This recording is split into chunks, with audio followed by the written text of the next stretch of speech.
At the meeting point of desert, sunlight, and sea, the Red Sea Ocean begins as a world of beauty, danger, and mystery. From above, this sea looks silent and gentle, but beneath the surface of the Red Sea Ocean lies a living world. Every descent into this sea is a crossing from the world we know into the hidden heart of the Red Sea Ocean. The deeper we enter the Red Sea Ocean, the more the sea begins to reveal the first shadows of a world built beneath the waves. Here, the Red Sea Ocean begins to change from open blue water into a hidden sea kingdom filled with color, movement, and life. The beauty of this sea is not empty beauty.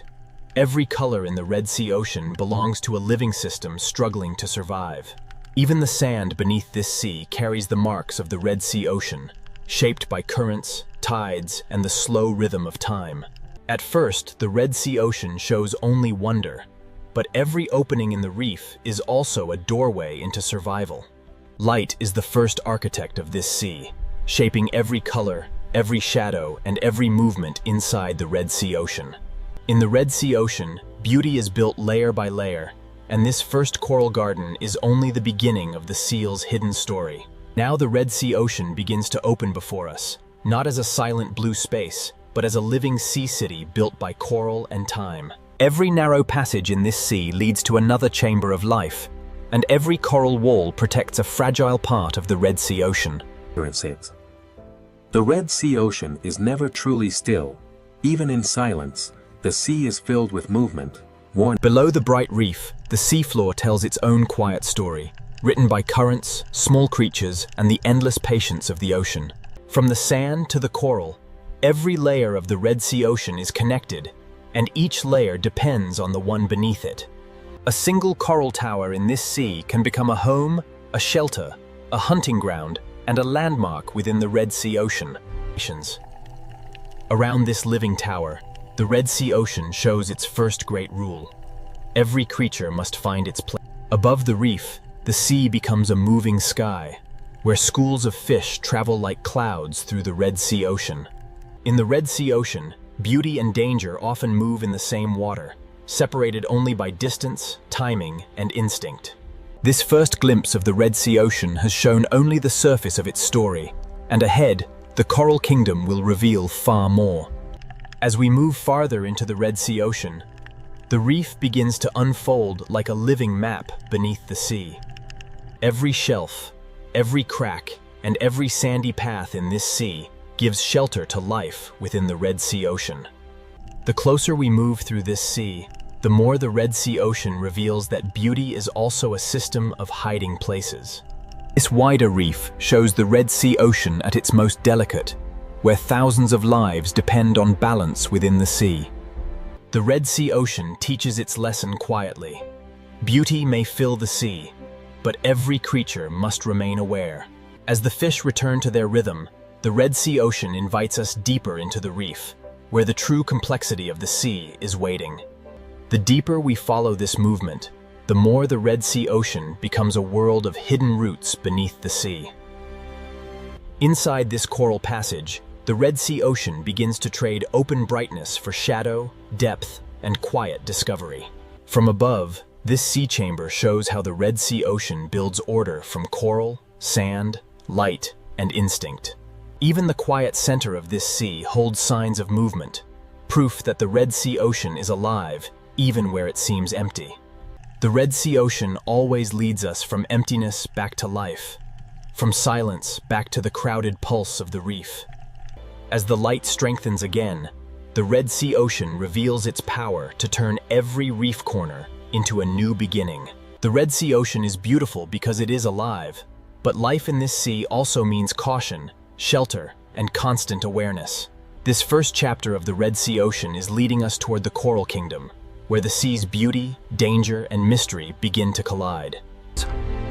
The first chapter of the Red Sea Ocean has shown us only the edge of a much greater world beneath the sea. What seemed at first like simple beauty is now becoming a living structure, a sea kingdom built by countless fragile lives. In the Red Sea Ocean, color is not decoration, it is life, warning, camouflage, attraction, and survival within the sea. Every small movement inside this sea has meaning, and every creature in the Red Sea Ocean must understand the rhythm of the reef. The Red Sea Ocean never reveals itself all at once. The sea leads us from one hidden chamber of life into another. Here, beauty gathers in silence, but beyond the light, the Red Sea Ocean still holds danger and mystery. At this boundary, the Red Sea Ocean shows the truth of the sea. Safety and uncertainty often exist only a few meters apart. The opening journey has brought us to the threshold, where the reef begins to tell its deeper story. Before we enter the deeper dangers of the Red Sea Ocean, we must first understand the brilliant sea kingdom that makes this world possible. Next, we enter the coral kingdom of the Red Sea Ocean, where beauty becomes a living city, and every corner of the sea hides a story of survival. Now we enter the coral kingdom of the Red Sea Ocean, where the sea turns beauty into shelter, movement, and life. The Red Sea Ocean is built by lives so small they are almost invisible, yet together they create an entire sea kingdom. Every surface in this sea has a purpose, and every opening in the Red Sea Ocean may become a refuge for life. To follow these fish is to discover that the Red Sea Ocean is filled with secret roads beneath the sea. Inside the Red Sea Ocean, the Coral Kingdom is a maze where every turn can mean food, shelter, danger, or escape. Beyond the corridor, the Red Sea Ocean opens into a forest of coral, where the sea itself seems to breathe. The Red Sea Ocean is organized in layers, from the coral below to the open sea above, and each layer holds a different kind of life. In this sea, survival is not always a battle. Sometimes the Red Sea Ocean depends on cooperation, but the deeper we observe the Red Sea Ocean, the clearer it becomes that this coral kingdom survives through connection, balance, and constant motion. In this coral kingdom, the Red Sea Ocean survives through connection, and even the smallest fish helps keep the sea alive. The Red Sea Ocean is not only filled with life, it is organized by movement, color, shelter, and instinct. Above the reef, the sea becomes a moving sky, and the Red Sea Ocean fills that sky with thousands of small lives. Every shadow inside this sea has meaning, because in the Red Sea Ocean, darkness can become shelter. Beyond the shadows, the Red Sea Ocean returns to light, where the sea feeds the reef with every passing current. The current is the hidden river of the Red Sea Ocean, carrying food, signals, and change through the sea. As the current carries us forward, the Red Sea Ocean leads us toward a greater reef wall, where the sea's living architecture rises into view. Here, the Red Sea Ocean builds upward, turning coral into a living wall where the sea gathers life in layers. On this wall, the Red Sea Ocean shows how every ledge, crack, and shadow can become a home within the sea. The higher we move along this seawall, the more the Red Sea Ocean reveals how light controls where life gathers. The current feeds this wall, and the Red Sea Ocean turns moving water into energy for the entire reef. In the Red Sea Ocean, survival is often built on trust, where even tiny fish can protect the health of larger lives. Beneath the bright life of the reef, the Red Sea Ocean keeps quieter spaces, where the sea hides what it is not ready to reveal. The mystery of this sea is not always found in great depth. Sometimes the Red Sea Ocean hides it inside a single dark opening. Back in the light, the Red Sea Ocean becomes motion again, a sea of color rising and falling with every passing current. Seen from a distance, this reef wall becomes a complete world, showing how the Red Sea Ocean stacks life from sand to sunlight. As we leave the wall behind, the Red Sea Ocean guides us toward a new reef plateau, where the sea's coral kingdom continues to expand. Beyond the wall, the Red Sea Ocean opens again, and the sea reveals a plateau where life spreads outward in every direction. On this plateau, the Red Sea Ocean becomes a garden of coral, where the sea grows beauty through patience, light, and movement. The closer we look, the more the Red Sea Ocean becomes a world of tiny lives, building the sea one detail at a time. Even across this open sea plateau, the reef creates pathways, and the Red Sea Ocean uses them to connect one shelter to another. This sandy path is more than empty space. In the Red Sea Ocean, It is a route through the sea where movement becomes survival. The Red Sea Ocean leads us from open light back into complexity, where the sea hides countless lives inside coral walls. In this part of the Red Sea Ocean, every creature lives between two choices: remain protected within the reef or risk the open sea. Above the coral, the Red Sea Ocean turns movement into protection, as the sea gathers small lives into one shifting form. In the Red Sea Ocean, unity can become a shield, because the open sea is beautiful, but it is never empty. As the school fades into the sea, the Red Sea Ocean draws us onward, toward a coral forest where the reef's hidden life grows even more intense. Inside this sea forest, every branch of coral becomes a shelter, and every space between them becomes a path through the Red Sea Ocean. To move through the Red Sea Ocean is to follow instinct, because in this sea, every turn can lead to food, safety, or danger. Here, the Red Sea Ocean seems to breathe, as the reef and the fish move together in the same pulse of the sea. Below the color of the reef, the Red Sea Ocean keeps another layer of life, quieter, slower, and harder to see. The Red Sea Ocean never separates beauty from mystery. The sea hides both in the same reef, often only a few inches apart. In the Red Sea Ocean, even the brightest beauty carries awareness, because the sea rewards those who notice change. The Red Sea Ocean often gives its warning in silence, through a shift in movement, a pause in the reef, and a shadow in the sea. This is where the Coral Kingdom teaches us the truth of the Red Sea Ocean. Beauty can protect life, but it can never erase danger from the sea. Next, we leave the brightest heart of the Red Sea Ocean and begin to uncover the hidden danger beneath the beauty of the sea. Beyond the brightest heart of the reef, the Red Sea Ocean begins to reveal the danger hidden inside beauty. At this boundary, the Red Sea Ocean becomes a meeting place where reef life, open water, and hidden danger constantly overlap.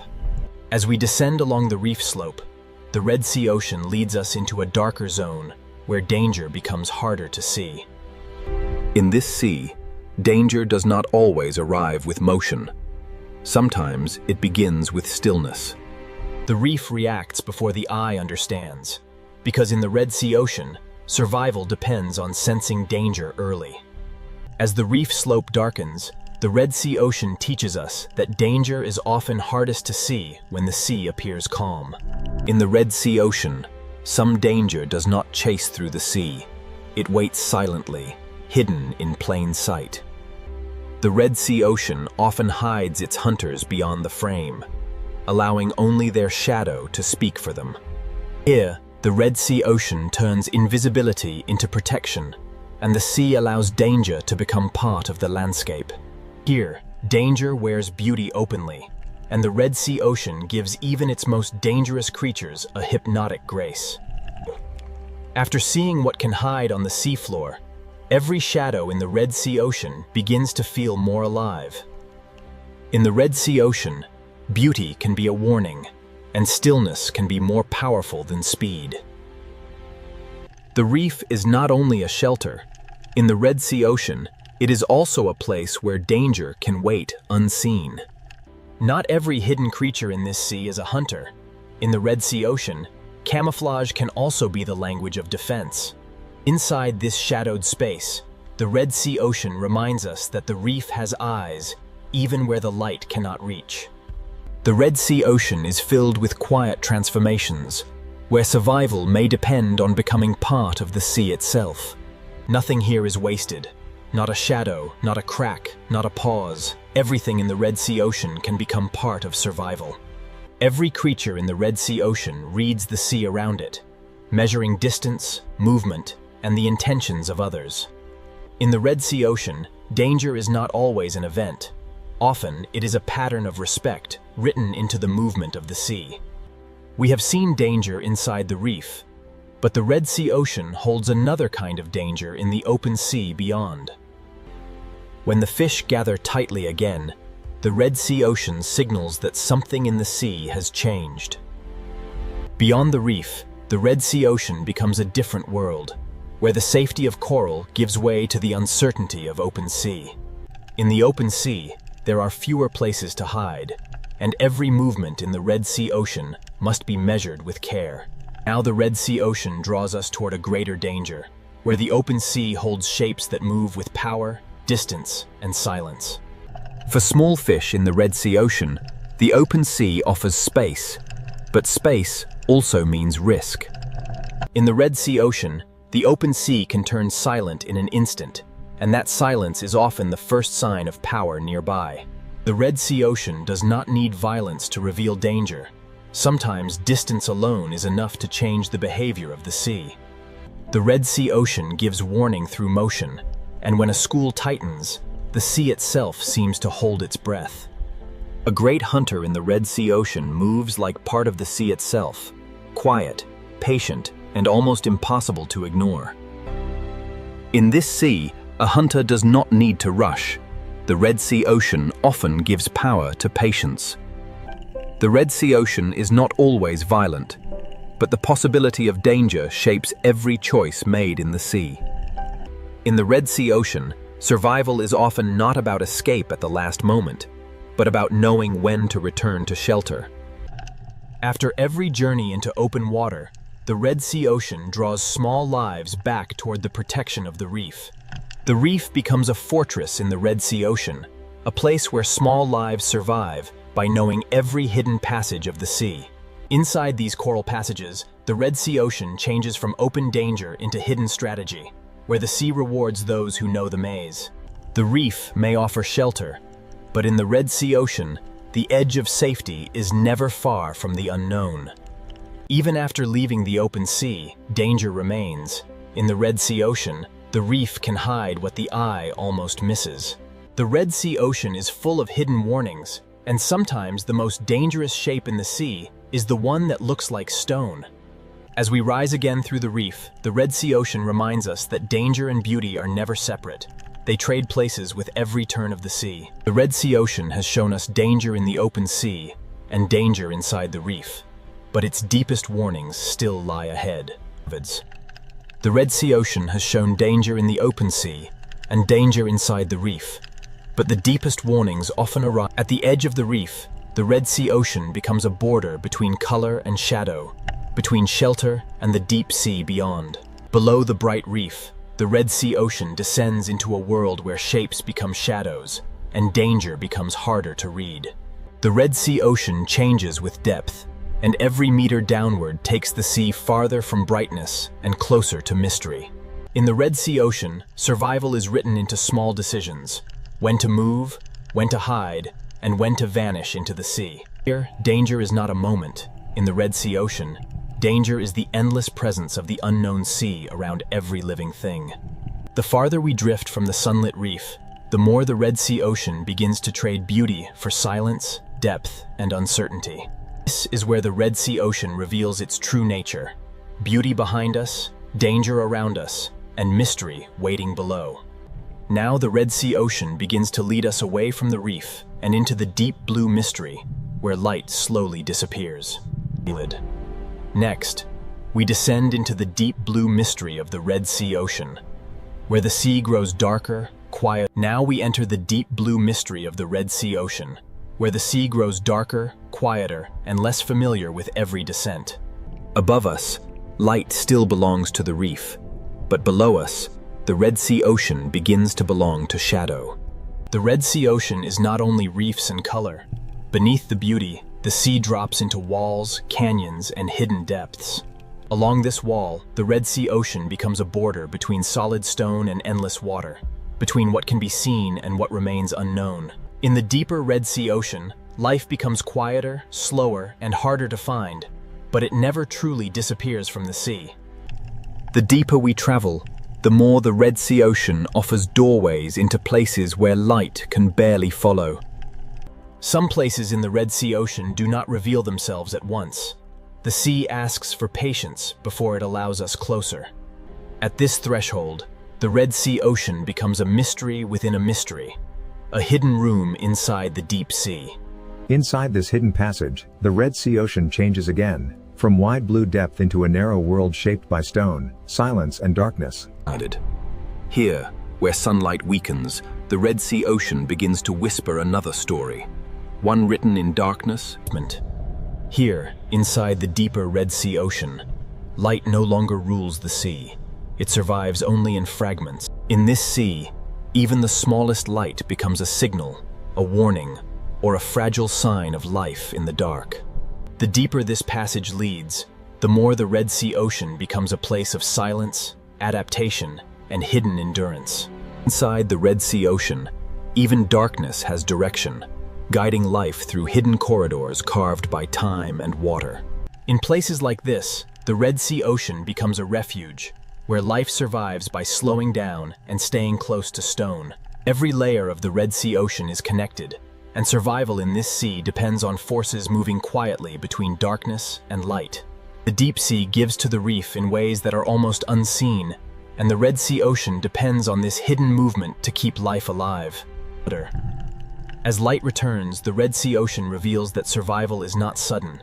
It is built slowly, one reef, one current. This coral may look still, but in the Red Sea Ocean, it is constantly feeding, breathing, building, and surviving against the sea. In this sea, survival is shared, because the Red Sea Ocean holds life together through feeding, cleaning, hiding, and moving. The Red Sea Ocean survives through balance, and even a fish grazing quietly on the reef helps protect the seal's fragile foundation. From the coral floor to the open sea above, the Red Sea Ocean builds survival in layers, and every layer must remain strong. Movement is survival in the Red Sea Ocean, because the sea demands that every creature know when to rise, when to feed, and when to return. In this sea, nothing survives alone. The Red Sea Ocean depends on timing, shelter. As the current carries us forward, the Red Sea Ocean begins to show the fragile strength of life, adapting to a changing sea. As the current reaches brighter water, the Red Sea Ocean reveals how survival depends on adapting to a sea that never stands still.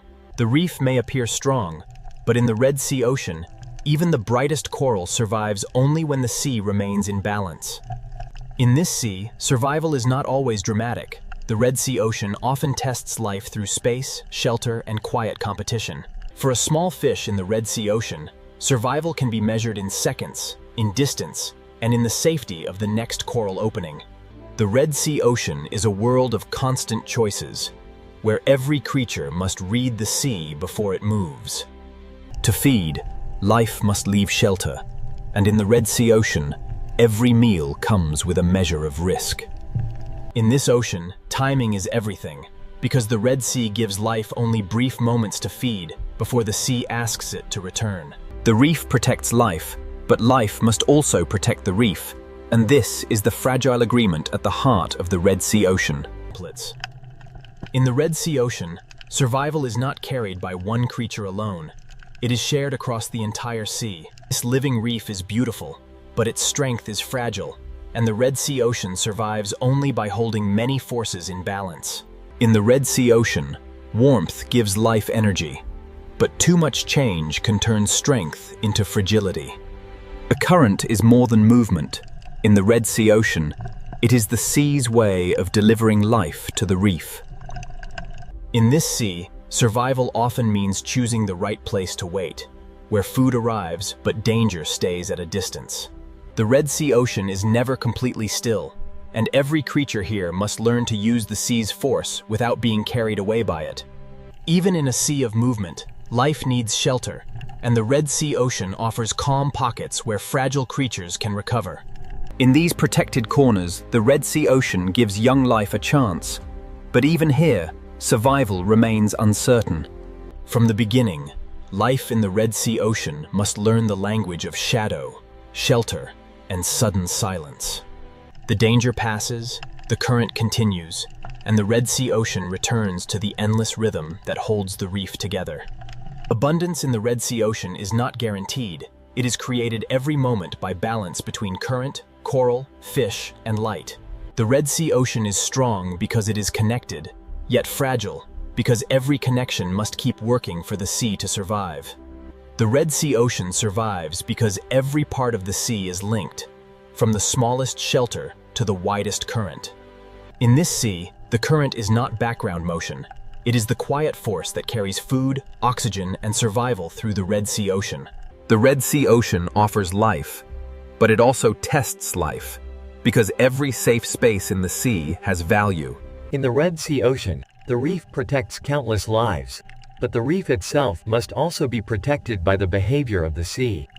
Young life in the Red Sea Ocean begins in small protected spaces, where the sea offers shelter before it demands strength.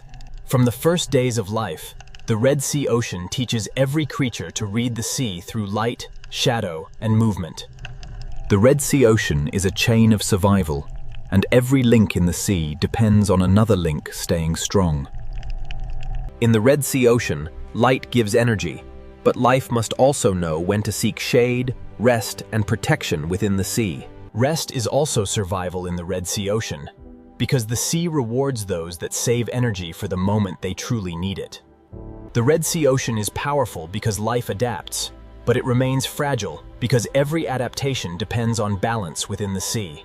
The Red Sea Ocean is powerful because life adapts, but every adaptation depends on balance within the sea. In this fragile sea, survival is not one great act, but thousands of small actions repeated every day inside the Red Sea Ocean. Every meal in the Red Sea Ocean requires a choice, because the sea gives life and tests life at the same time. In the Red Sea Ocean, survival belongs to those that understand when to move, when to hide, and when to wait. The Red Sea Ocean looks abundant here, but abundance survives only when the sea's hidden balance remains unbroken. This sea survives because its parts are connected, and the Red Sea Ocean becomes fragile whenever one connection begins to fail. Here, the Red Sea Ocean gathers every lesson of the sea. Beauty to attract life, danger to shape it. The Red Sea Ocean is not one story, but many stories moving together through the same water. From the smallest coral polyp to the widest current, the Red Sea Ocean survives through balance, and that balance is the true strength of the sea. Next, we return to the full Red Sea Ocean, where beauty, danger, and mystery finally collide in one unforgettable sea. Now the Red Sea Ocean gathers every force we have seen: beauty, danger, mystery, and survival, into one living sea. The Red Sea Ocean is not divided into separate worlds. The reef, the open sea, and the deep all breathe through the same water. The beauty of the Red Sea Ocean is still the first thing we see, but now we understand how much life is hidden inside that beauty. Here, the Red Sea Ocean reminds us that danger does not always destroy beauty. Sometimes it wears beauty as its warning. When life leaves the reef, the Red Sea Ocean changes its rules, and every movement across the open sea becomes a risk. The Red Sea Ocean does not need chaos to show power. Sometimes the quiet presence of a hunter is enough to reshape the sea. Below the danger of the open sea, the Red Sea Ocean holds another force entirely: the mystery of depth. The Red Sea Ocean is beautiful at the surface, dangerous at the edge, and mysterious in the darkness below. Everything we have seen belongs to one sea, and every layer of the Red Sea Ocean shapes the layer above and below it. This is the Red Sea Ocean in its true form, a living sea where beauty, danger, and mystery collide without ever becoming separate. In this single frame, the Red Sea Ocean becomes the whole story, a sea where every force touches every other force. The Red Sea Ocean never separates wonder from risk, because the same sea that feeds life also tests it. Every crossing in the Red Sea Ocean is a choice between the safety of the reef and the opportunity of the open sea. In the Red Sea Ocean, danger may pass without violence, but its presence changes the rhythm of the sea. The reef may seem like a safe kingdom, but the Red Sea Ocean keeps the deep mystery close, even inside its brightest coral. Beneath every bright surface, the Red Sea Ocean holds a quieter world, where the sea keeps its oldest secrets. This is the Red Sea Ocean at its most mysterious, where the sea invites us closer but never gives away everything it holds. The Red Sea Ocean moves between darkness and light, as if both are part of the same breath. Seen from above, the Red Sea Ocean is a living map of connection, where every path leads from beauty toward risk and from risk toward mystery. The Red Sea Ocean is unforgettable because it is never only one thing. The sea is beauty, danger. The Red Sea Ocean is unforgettable because it is never only one thing. The sea is beauty, danger. Every path through the Red Sea Ocean carries more than motion. It carries the memory of shelter, hunger, caution, and instinct. The great story of the Red Sea Ocean is written in small details, in sand tracks, coral shadows, and the quiet movement of life. In this sea, every doorway is both promise and warning, because the Red Sea Ocean hides mystery inside beauty. The Red Sea Ocean leads us through gateways of coral, each one opening from what we know into what the sea still keeps hidden. Here, the Red Sea Ocean shows balance at the edge, where beauty holds its ground while danger moves quietly in the distance. Below the reef, the Red Sea Ocean keeps its deeper silence, where the sea becomes shadow, pressure, and hidden light. Nothing in the Red Sea Ocean is truly separate. The deep feeds the reef shelters life, and life moves the story of the sea forward. The Red Sea Ocean is a circle of survival, where each return to the reef carries the influence of the deep sea below. As the Red Sea Ocean opens beneath us, the full truth becomes clear. This sea is not only a place to witness, but a world to understand. As the Red Sea Ocean opens beneath us, the full truth becomes clear. This sea is not only a place to witness, but a world to understand. Every path in the Red Sea Ocean connects to another, and every movement in the sea becomes part of a larger design. The Red Sea Ocean holds many worlds close together, and the distance between color and darkness is often only a few meters of sea. In this sea, survival is the art of balance, and the Red Sea Ocean asks every creature to understand the line between safety and risk. The Red Sea Ocean gives life the courage to move, but the sea also reminds life to return before the distance becomes too great. Danger in the Red Sea Ocean does not always strike. Sometimes it simply passes through the sea and changes everything around it. The Red Sea Ocean is filled with doorways, and each doorway leads from light into shadow, from safety into the unknown. The Red Sea Ocean is filled with doorways, and each doorway leads from light into shadow. The Red Sea Ocean does not choose between darkness and light. It carries both, and life must learn to move between them. Now the Red Sea Ocean prepares to leave us with its final lesson. This sea is most powerful when all of its hidden forces collide. The final lesson of the Red Sea Ocean begins here, where every hidden force of the sea comes together in one living world. Beauty is the face of the Red Sea Ocean, but beneath that beauty, the sea is always moving, testing, hiding, and surviving. Every creature in the Red Sea Ocean belongs to the same fragile rhythm, and every rhythm helps the sea continue. Danger is not separate from the Red Sea Ocean. It is one of the forces that shapes the movement, caution, and intelligence of the sea. Mystery is the depth of the Red Sea Ocean, the part of the sea that remains unseen even after the journey has changed us.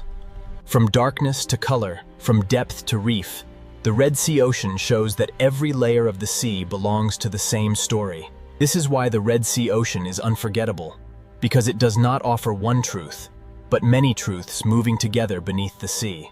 The Red Sea Ocean is a living collision of forces, and its power comes from the way those forces remain connected.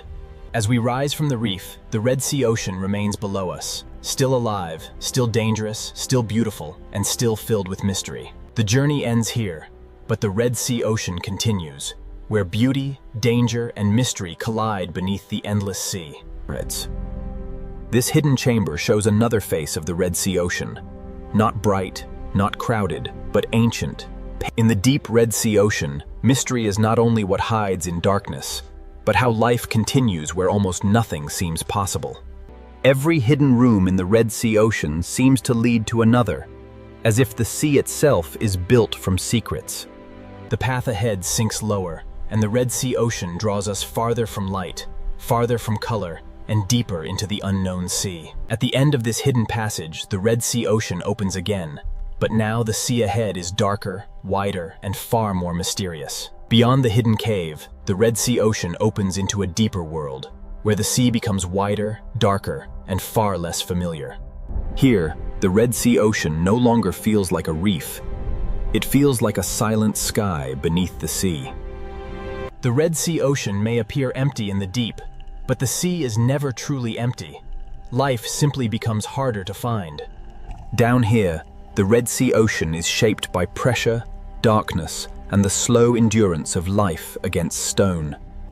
In this deep part of the Red Sea Ocean, survival belongs to creatures that can vanish into the sea itself. The deep Red Sea Ocean is full of hidden valleys, places where the sea gathers silence, shadow, and fragile life.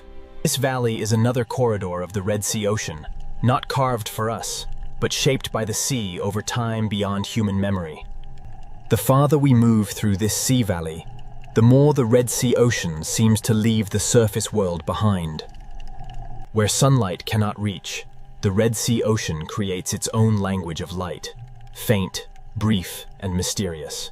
The valley ends, but the mystery does not. Ahead, the Red Sea Ocean opens into a deeper basin where the sea holds its secrets in darkness. The valley opens into a basin, and the Red Sea Ocean becomes a hidden plain where silence stretches farther than light. Down here, the sea does not need color to feel alive, and the Red Sea Ocean speaks through stillness, shadow, and faint hidden light. In this part of the Red Sea Ocean, survival belongs to those that move slowly, hide well, and waste nothing. Even where the sea appears empty, the Red Sea Ocean leaves clues in the sand, traces of movement written softly across the deep. The Red Sea Ocean guides us onward through the faintest signs, because in the deep sea, even a track in the sand can become a story. This ridge may look small, but in the Red Sea Ocean, even a low rise can divide shelter from exposure in the deep sea. The basin is not the end of the descent. The Red Sea Ocean keeps lowering the seafloor into deeper layers of mystery. With every downward turn, the Red Sea Ocean grows less familiar, as if the sea is hiding older worlds beneath newer ones. Here, the Red Sea Ocean reveals a world that does not need brightness to be beautiful, only the will to survive in darkness. Ahead, another opening waits in the deep Red Sea Ocean, and the sea seems to pull everything slowly toward the darkness beyond. At the edge of this canyon, the Red Sea Ocean feels less like a place and more like a question waiting in the dark. The Red Sea Ocean does not reveal its deepest rooms easily. It hides them behind stone, darkness, and pressure. Inside this canyon, the sea becomes a passage through shadow, where the Red Sea Ocean carries life into places almost untouched by light. Even here, far below the Coral Kingdom, the Red Sea Ocean refuses to become empty, and the sea still finds a way to hold life. In the deep Red Sea Ocean, movement becomes careful, energy becomes precious, and survival depends on doing almost everything slowly. The Red Sea Ocean keeps building mysteries within mysteries, each hidden space leading the sea into another layer of darkness. Here, mystery is not empty darkness. In the Red Sea Ocean, mystery is life adapting to a world without comfort. Looking back, the Red Sea Ocean reminds us how far we have traveled from color, from warmth, and from the easy beauty of the shallow sea. The deep Red Sea Ocean may seem separate from the reef, but every layer of the sea is connected by currents, nutrients, and life. Next, we return toward the living layers of the Red Sea Ocean, where survival depends on balance, adaptation, and the fragile strength of the sea. The Pacific Ocean looks peaceful, but beneath this enormous sea, Earth is hiding forces powerful enough to. The Pacific Ocean is not silent at all, because every movement of the sea is connected to deeper, invisible energy. This peaceful sea is only the outer skin of a much larger and more restless ocean system. Below the calm sea surface, the Pacific Ocean carries heat, pressure, and geological stress across unimaginable distances. That the Pacific Ocean is both a cradle of life and one of the greatest engines of natural disaster on Earth. To understand where earthquakes, tsunamis, and superstorms begin, we must look beyond the surface of the sea. Beneath the sea surface, the Pacific Ocean becomes a hidden world shaped by pressure, darkness, and time. Most of the Pacific Ocean is hidden beneath light, where the sea begins to reveal its true scale and power. That the deeper the Pacific Ocean becomes, the closer we move toward the forces that shape the planet from below. Beneath the Pacific Ocean Sea lies the restless foundation where the story of earthquakes, tsunamis, and superstorms truly begins. The Pacific Ocean seafloor is not a quiet, empty plain, but a vast, hidden landscape shaped by pressure, movement, and ancient force. Beneath this enormous ocean, the foundation of the Earth is cracked, folded, and constantly changing. These silent scars on the Pacific Ocean floor mark the places where immense geological stress can slowly build. The Pacific Ocean hides boundaries, where sections of Earth's crust press against one another in silence. Deep under the Pacific Ocean Sea, pressure does not disappear. It waits, gathers, and strengthens. Even the smallest movement in this deep ocean world can be the first sign of a much larger force awakening. That the Pacific Ocean contains some of the deepest and most active geological regions on the planet. That the deeper the Pacific Ocean becomes, the more it reveals a world where stillness can hide enormous danger. Earthquakes in the Pacific Ocean begin when stored pressure finally overcomes the strength of rock. Beneath the Pacific Ocean Sea, the first quiet signs of a future earthquake may already be beginning. The Pacific Ocean often gives its first warning deep below the sea, long before anything changes at the surface. Beneath the Pacific Ocean Sea, pressure can remain trapped for centuries before releasing in a single violent moment. The Pacific Ocean rests on moving plates, and where those plates lock together, invisible energy begins to accumulate.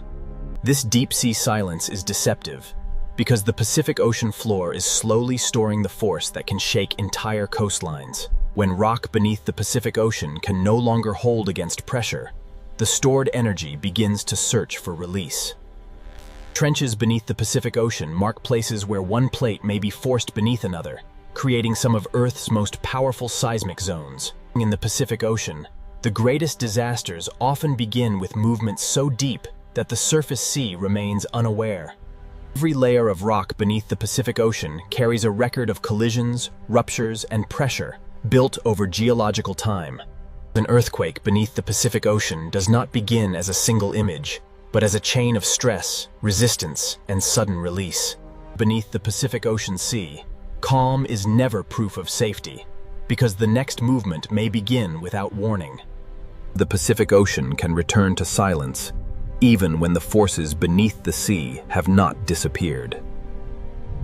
Under this sea, stillness is only a pause between movements of the Earth. Every fracture beneath the Pacific Ocean is part of a larger system that links deep geology to the sea above. The Pacific Ocean hides an enormous architecture of stress, where pressure can travel across the ocean floor without being seen at the surface. When the seafloor moves, the entire Pacific Ocean above it becomes part of the transfer of energy. The ocean does not need to break open violently to carry danger. Sometimes the first signal is a silent movement through water. Energy born under the Pacific Ocean can move upward and outward through the sea long before the world recognizes its power. The Pacific Ocean is a bridge between the planet's inner force and the atmosphere that shapes storms above. This single ocean can carry energy from the seafloor into waves, from warm water into clouds, and from silence into catastrophe. The Pacific Ocean is never only what we see on the surface, because beneath this sea, earthquakes may begin. The Pacific Ocean always returns to beauty on the surface, even when the deep sea below continues to hold the memory of pressure and movement. What happens beneath the Pacific Ocean may remain invisible, but its consequences can travel across the sea with unstoppable force.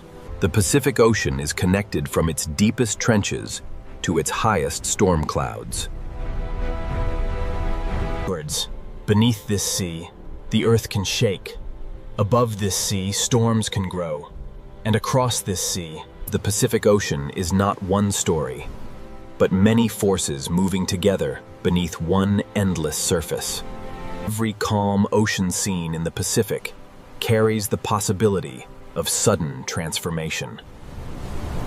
This opening journey has only revealed the first layer of the Pacific Ocean, because the deeper story begins where the seafloor meets the movement. To understand earthquakes beneath the Pacific Ocean, we must descend again into the places where tectonic plates collide, lock, and for the next part of this Pacific Ocean story, we'll enter the Ring of Fire, where the sea hides volcanoes, trenches, and earthquake zones, powerful leaks fold.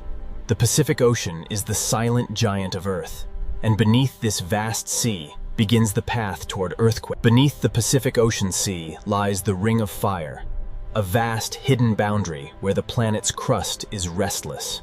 Along the Pacific Ocean trenches, one tectonic plate can be forced beneath another, creating some of the strongest earthquakes the planet can produce.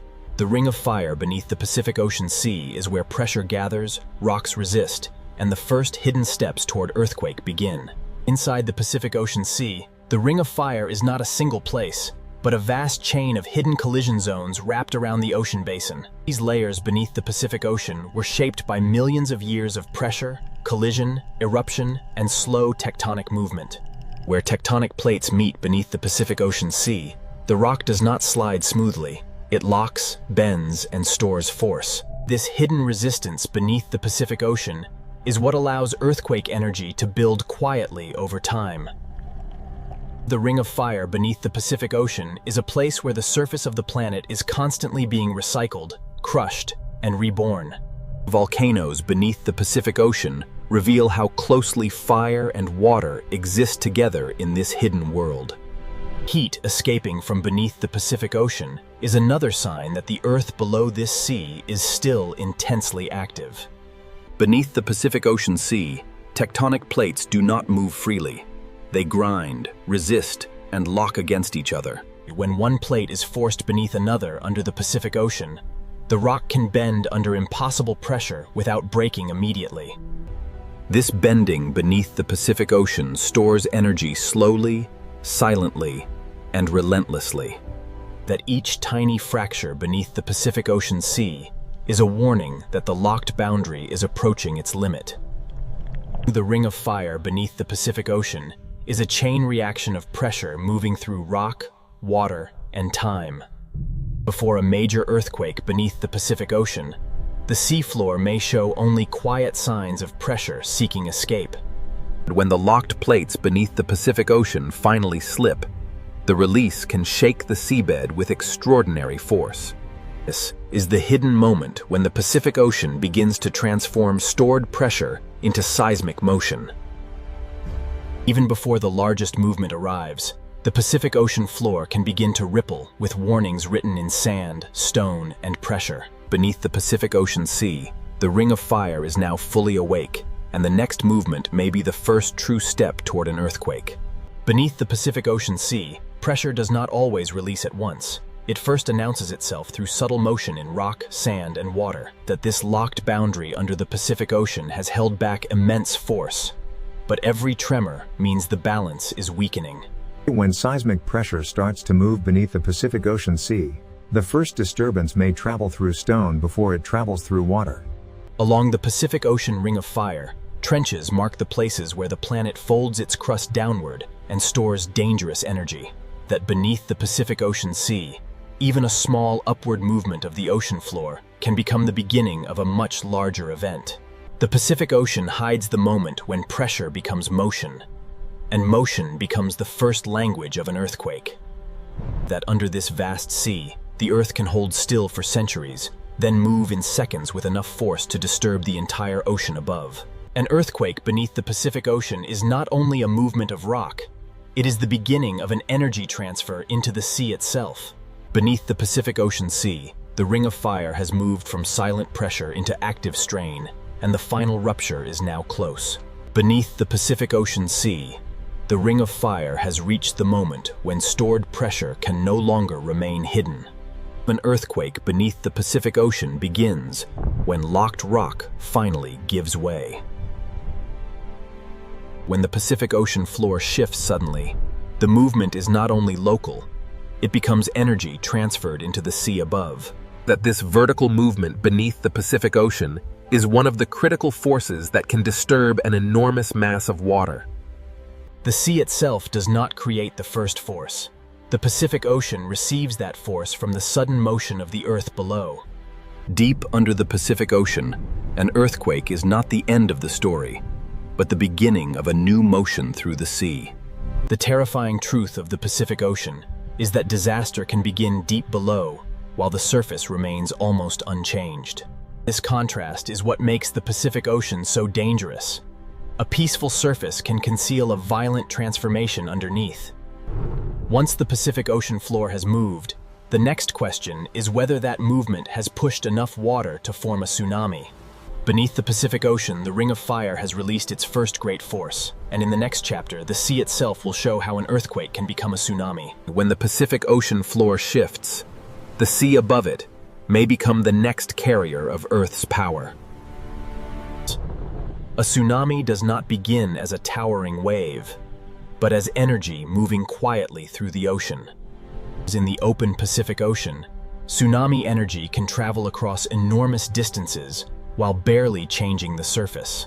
The Pacific Ocean can carry this energy like a message written through water. When part of the Pacific Ocean floor rises or drops suddenly, it pushes the water above into motion. The sea does not move because of wind here. It moves because the ground beneath the Pacific Ocean has changed shape.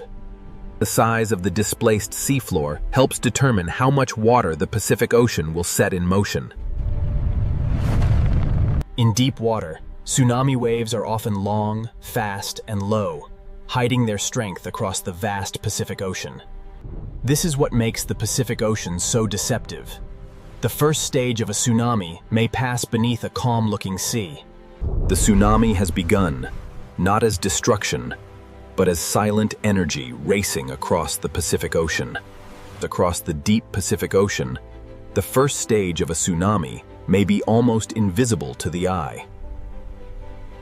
In deep water, tsunami energy can travel fast, while the ocean surface remains deceptively low and smooth.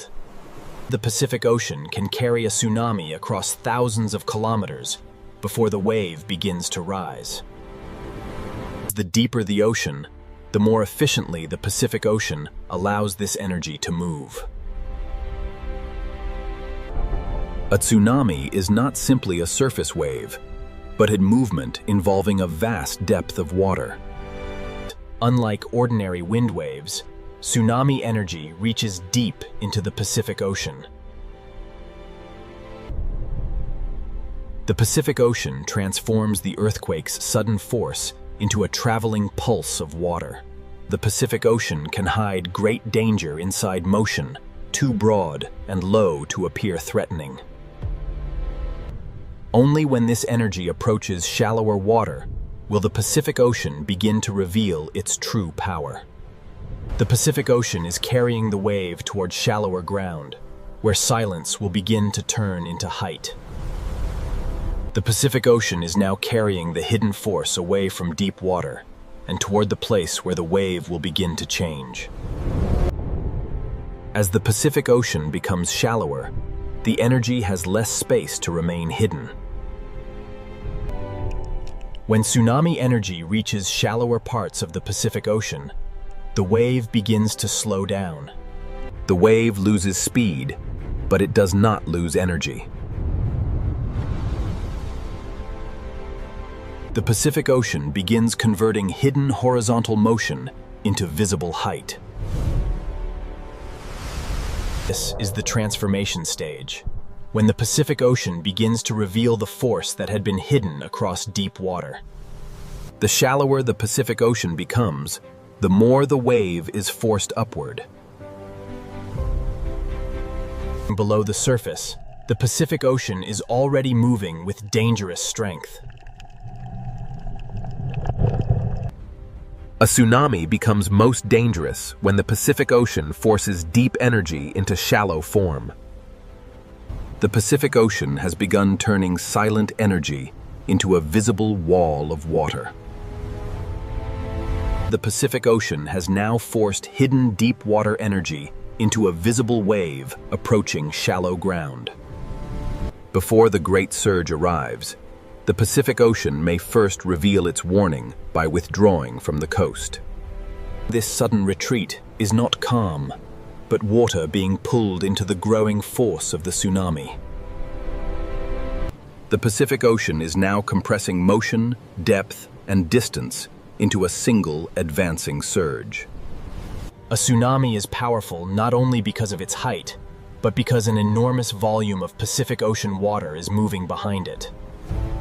What began as a movement of the seafloor has become a moving mass of ocean.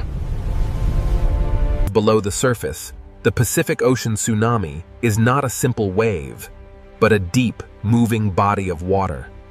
As the Pacific Ocean enters the final shallow zone, the wave becomes slower, taller, and far more destructive. The Pacific Ocean is now releasing the energy that began far below on the seafloor. The Pacific Ocean has transformed an unseen earthquake into a visible force capable of reshaping the edge of land. The Pacific Ocean does not strike as a single wave, but as a moving body of water carrying the weight of the entire sea behind it. That once tsunami water reaches land, the Pacific Ocean becomes a horizontal force, more dangerous than height alone. The same energy born from the seafloor now reshapes the boundary between ocean and land. Tsunami danger continues even when the first impact appears to pass, because the Pacific Ocean can pull back with nearly the same force it arrived with. A tsunami is often not one wave, but a sequence of surges moving through the Pacific Ocean. The Pacific Ocean can send repeated waves because the original earthquake energy continues moving through the sea. The Pacific Ocean reveals how a movement deep under the seafloor can travel outward until it changes the shape and rhythm of distant shores. Earthquakes and tsunamis are only one face of the Pacific Ocean's power. Above the same ocean, another force begins when heat, moisture, wind, and pressure gather over the sea. The Pacific Ocean can turn seafloor motion into tsunamis, and in the next chapter, this same sea will reveal how the Pacific Ocean does not only create danger from below, it also feeds storms from above. Warm ocean water is the first fuel source for the storms that grow over the Pacific Ocean. Every breath of moisture rising from the Pacific Ocean Sea can help build the atmosphere of a future superstorm. When warm air lifts from the Pacific Ocean, it carries water vapor upward and begins the first step of storm formation. Above the Pacific Ocean, small clouds can become organized when heat, humidity, and wind begin to work together. A superstorm does not appear suddenly. It begins as many small disturbances gathering strength over the sea. Rotation begins when winds over the Pacific Ocean organize around a center of falling pressure. As pressure drops, the Pacific Ocean sends more moisture upward, feeding the storm like an engine. The ocean and atmosphere are now locked together, each strengthening the other over the Pacific Ocean. The Pacific Ocean has begun turning heat into motion, and motion into the first structure of a superstorm. Every wave, every gust, and every rising plume of moisture helps the Pacific Ocean strengthen the storm above it. The storm begins to tighten as warm air rises and surrounding winds spiral inward over the Pacific Ocean. The Pacific Ocean is now supplying the storm with the moisture it needs to grow taller, wider, and more organized. Falling pressure allows winds to accelerate, and accelerating winds draw even more energy from the Pacific Ocean surface. That the storm is no longer a loose disturbance, because the Pacific Ocean has helped it form a rotating core. As the core strengthens, the Pacific Ocean and atmosphere begin exchanging energy faster than before. Within these rain bands, the storm pulls heat from the Pacific Ocean and releases it upward into the growing atmosphere. This is the stage when the Pacific Ocean begins transforming a tropical disturbance into a dangerous, organized cyclone. Over the Pacific Ocean, the storm has entered a dangerous phase, where heat, moisture, wind, and rotation begin building the foundation of a superstorm. Over the Pacific Ocean, the storm has begun to draw energy from a wider region of warm sea. The warmer the Pacific Ocean surface remains, the longer the storm can continue feeding and intensifying. The storm's rotation forces the sea surface to respond in circles, not straight lines. Inside the storm, warm Pacific Ocean moisture rises, cools, condenses, and releases heat that strengthens the cyclone from within. This release of heat is what allows the Pacific Ocean storm to grow taller and more powerful. When pressure continues to fall over the Pacific Ocean, winds accelerate inward and the storm begins to tighten around its core. The Pacific Ocean is now giving the storm both moisture from below and friction from the sea surface, shaping its destructive structure. That every spiral band is a pathway carrying heat and moisture from the Pacific Ocean into the storm. The Pacific Ocean has now helped transform scattered storms into a single organized atmospheric machine. Over the Pacific Ocean, the storm is nearing the threshold where a powerful cyclone can become a true superstorm. Over the Pacific Ocean, the cyclone is now approaching the threshold where ordinary storm structure becomes extreme atmospheric power.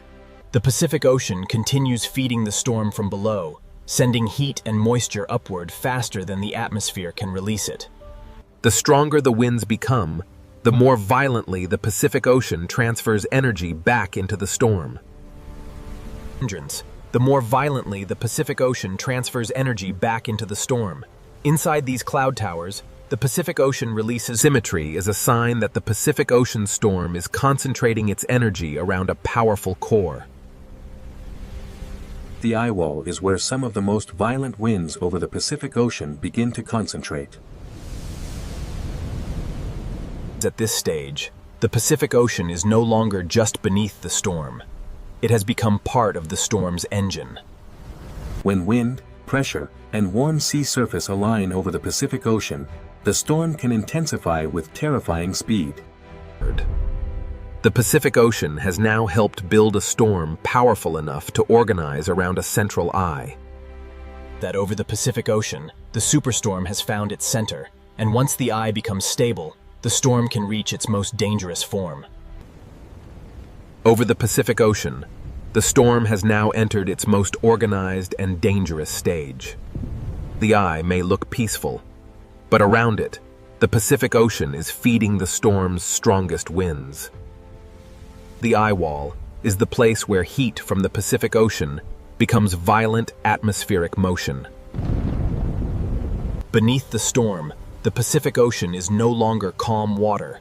It is a moving engine of heat, friction, and force. The stronger the winds become, the more the storm extracts energy from the warm Pacific Ocean beneath it. From above, the superstorm appears almost beautiful, but its beauty is built from ocean heat, falling pressure, and destructive wind. The Pacific Ocean gives storms the space and fuel to grow into some of the largest weather systems on Earth. That once a superstorm begins moving across the Pacific Ocean, its power is no longer limited to the open sea. The Pacific Ocean can carry a storm's force outward through waves, surge, rain, and wind, long before the eye reaches land. That the Pacific Ocean has turned heat into a superstorm, and in the next chapter, the sea will reveal what happens when this power reaches. When the Pacific Ocean sends its power toward land, the coast becomes the first place where ocean, wind, rain, and waves collide. The Pacific Ocean does not need cities or people to reveal its force. Even an untouched coast can show the full violence of the sea. Every wave arriving from the Pacific Ocean carries the combined work of wind, pressure, and distance. Storm surge begins when the Pacific Ocean is pushed toward land by powerful winds and falling pressure. The coast is not facing a single wave, but an entire ocean surface being driven forward by the storm. Coastlines are shaped by countless moments like this, when the Pacific Ocean cuts, moves, and rebuilds the edge of land. Beneath the breaking waves, the Pacific Ocean is grinding the shoreline with force that cannot be seen from above. The Pacific Ocean does not strike once and stop. It sends wave after wave, until the coastline is transformed. That this is where the superstorm reveals its reach, turning ocean heat into coastal impact. The Pacific Ocean has carried the storm's power to the shore, and now the coastline must absorb the force of a restless sea. The coastline is now receiving the full combined force of Pacific Ocean waves, wind, rain, and storm surge.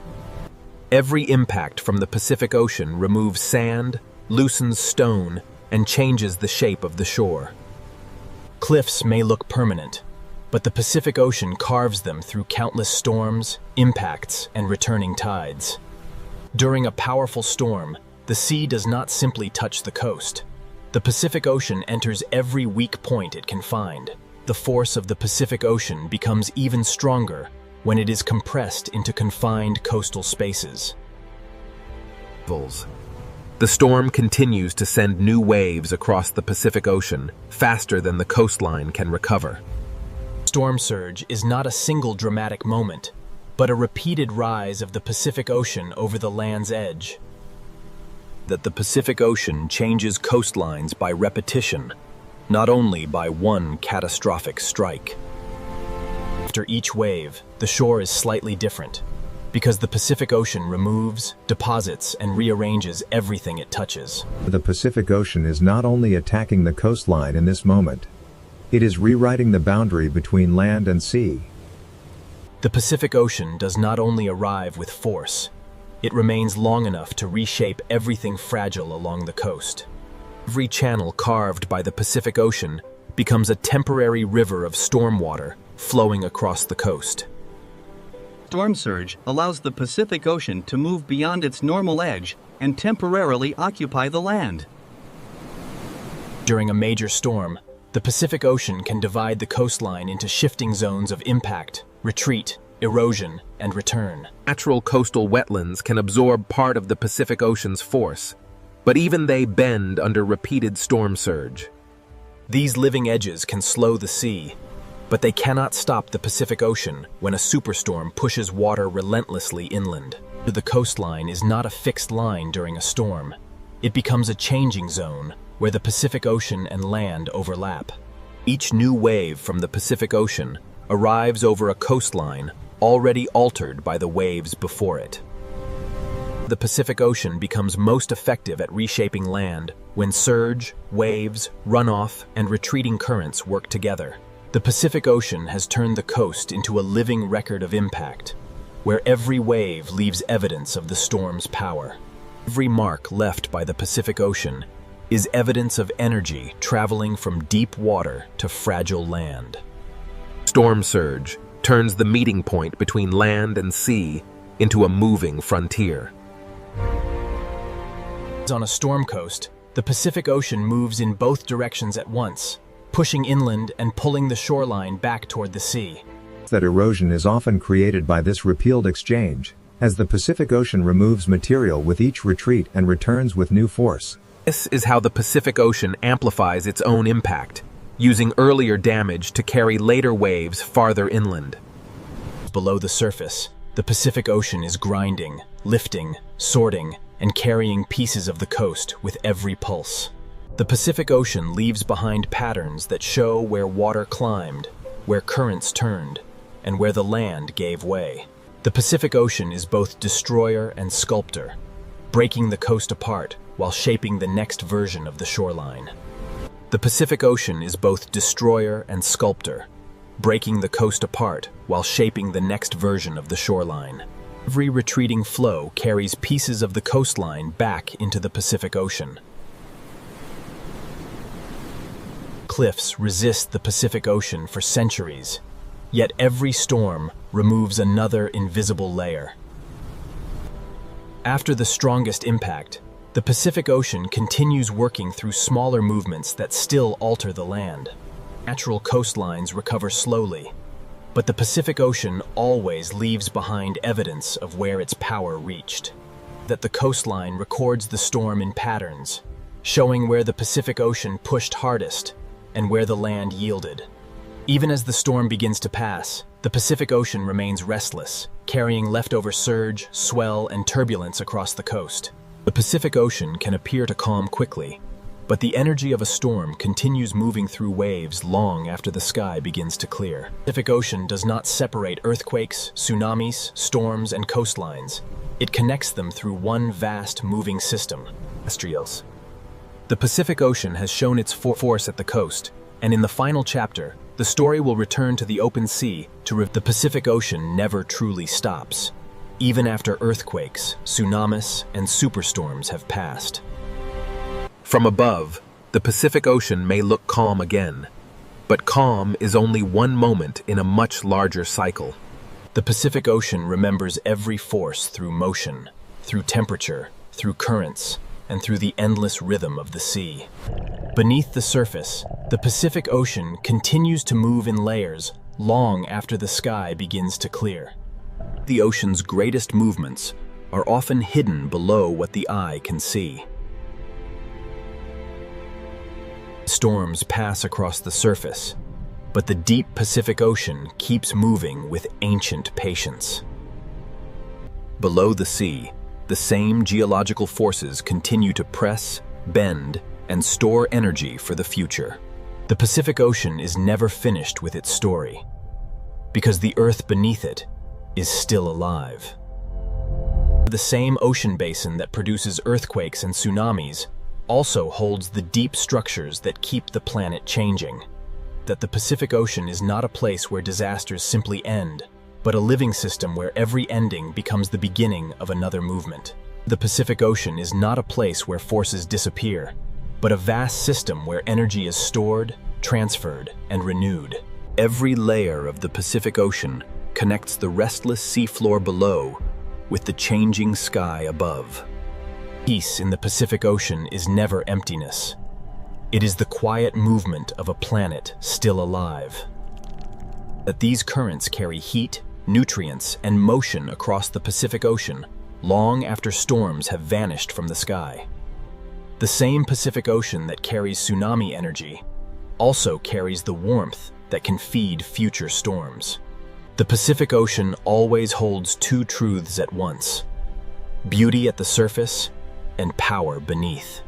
After great violence, the Pacific Ocean can look peaceful again, but its silence is only the next chapter beginning. That every swell moving across the Pacific Ocean is part of a continuous exchange between wind, water, heat, and gravity.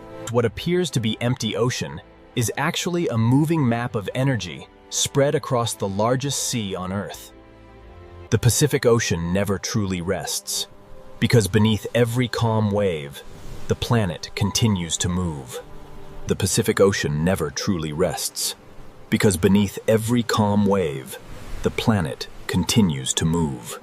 The Pacific Ocean carries the memory of earthquakes, tsunamis, and superstorms not as scars alone, but as motion continuing. Even when the surface becomes smooth, the Pacific Ocean is still exchanging heat, pressure, and movement with the world around it.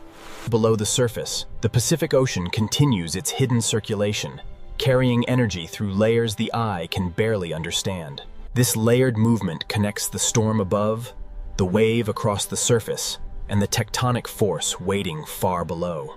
The Pacific Ocean is not defined only by disaster, but by the constant motion that makes life, weather, and geology part of one system. Every depth of the Pacific Ocean belongs to the same story, from the bright surface to the hidden floor where Earth's crust still shifts. Beneath the Pacific Ocean, the ring of fire may appear silent again, but silence does not mean the planet has stopped changing. The same seafloor that once released energy may one day store it again, continuing the endless cycle beneath the sea. The Pacific Ocean is a continuous bridge between Earth's deep pressure, the moving sea, and the changing sky. The Pacific Ocean connects the silent floor of the Earth with every wave, storm, and current moving above it. That the Pacific Ocean is never a still emptiness, but a constantly moving system carrying the memory of Earth's power. Every layer of the Pacific Ocean carries a different kind of motion, from deep pressure to surface wind. After each disturbance, the Pacific Ocean absorbs the energy, redistributes it, and continues moving. The surface beauty of the Pacific Ocean never erases the power hidden beneath it. This calm Pacific Ocean is not the end of the story, but the visible face of a deeper cycle still unfolding. From this height, the Pacific Ocean appears peaceful, yet every pattern on the sea is shaped by wind, gravity, heat, and the motion of the planet. The Pacific Ocean is a living force of the planet, always changing, always carrying energy, and always waiting for the next stage. The Pacific Ocean is a living force of the planet, always changing, always carrying energy. It's that what seems like calm on the Pacific Ocean surface is only one moment in an endless cycle of planetary motion. Beneath every wave, the Pacific Ocean still connects deep pressure, surface motion, atmospheric heat, and the coastlines shaped by its force. The Pacific Ocean is not separated into disasters and calmness, but held together by one continuous movement of sea, sky, and earth. The same unseen places that began this story remain beneath the Pacific Ocean, still storing heat, pressure, and possibility. Earthquakes may begin beneath the seafloor, tsunamis may cross the sea, and superstorms may rise from warm water. The Pacific Ocean is not an enemy and not a sleeping giant, but a living expression of a planet that is always shifting. To understand the Pacific Ocean is to understand that beauty and danger can exist in the same water, held together by the motion of Earth. The Pacific Ocean is where earthquakes can begin, where tsunamis can rise, where superstorms can grow. At the edge of the desert, a hidden ocean world is waiting beneath the heat. From above, this sea looks too hot, too dry, and too salty for life. But beneath this burning surface, the ocean is not empty. This ocean is shaped by heat, salt, sunlight, and survival. Above the surface is desert. Below it, another world begins. The moment we enter the sea, the desert disappears.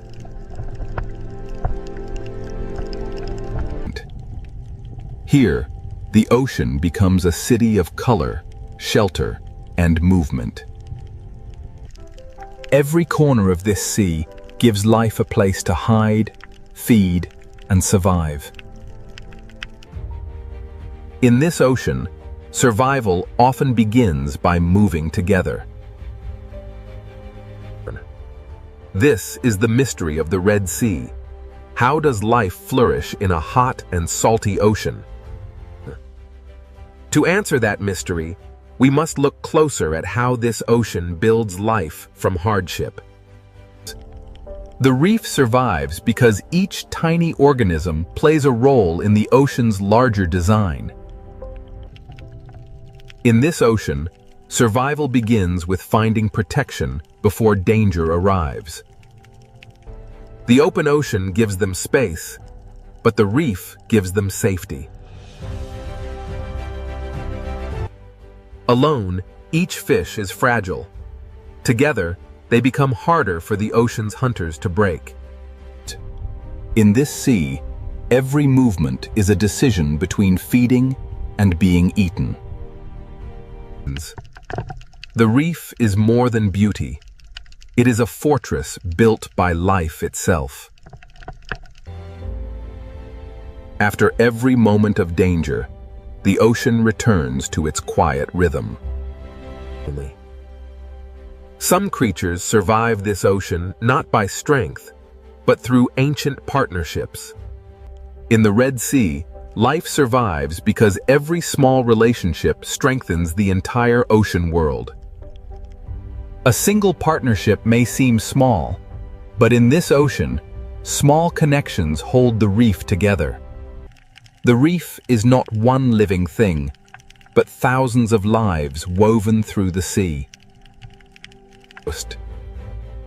In this ocean, even movement becomes a language of survival.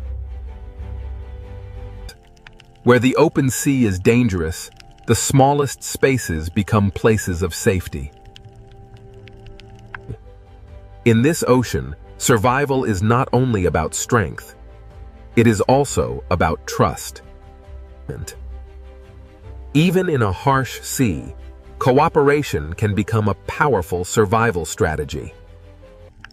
Every creature that moves through this sea depends on the health of the reef around it.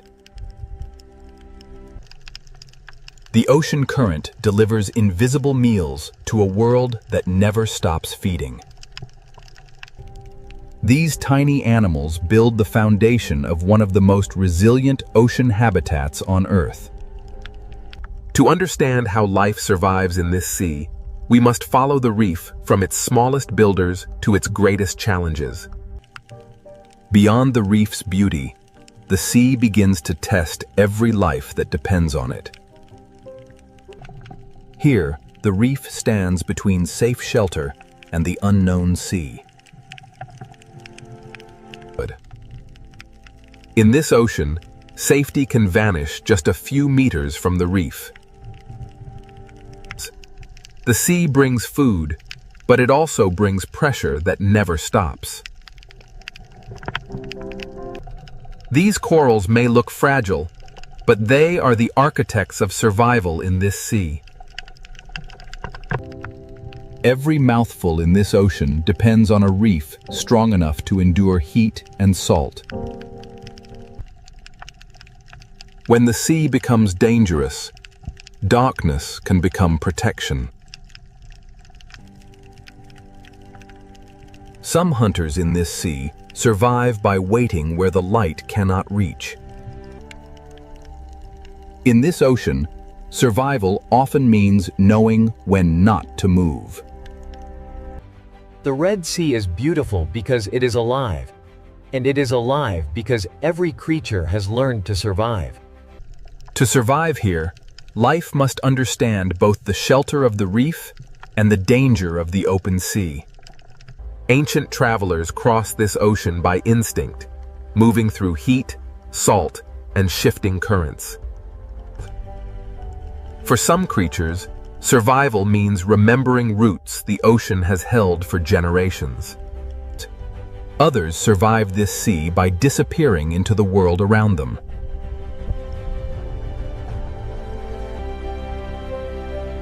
In this ocean, even the sand can hide a living strategy.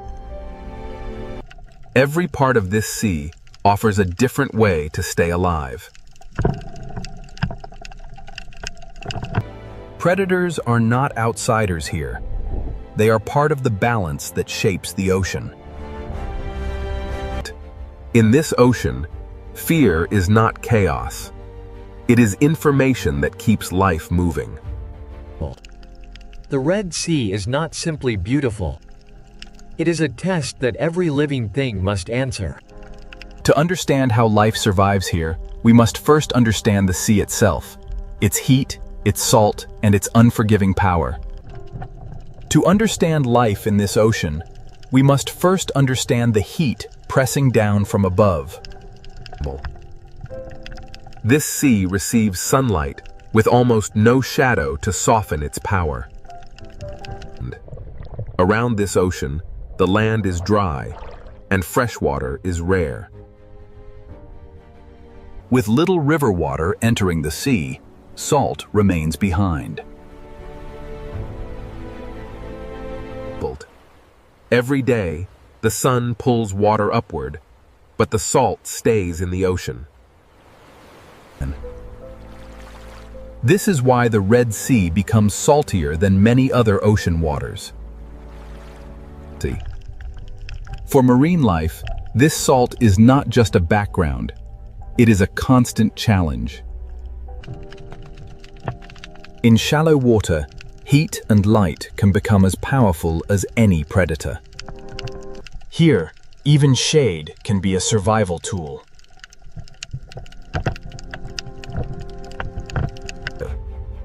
Life survives in this ocean by using every small difference in temperature, light, and shelter. The reef creates micro-worlds inside the sea, each one offering a different chance to live. These corals endure conditions that would weaken many reefs elsewhere.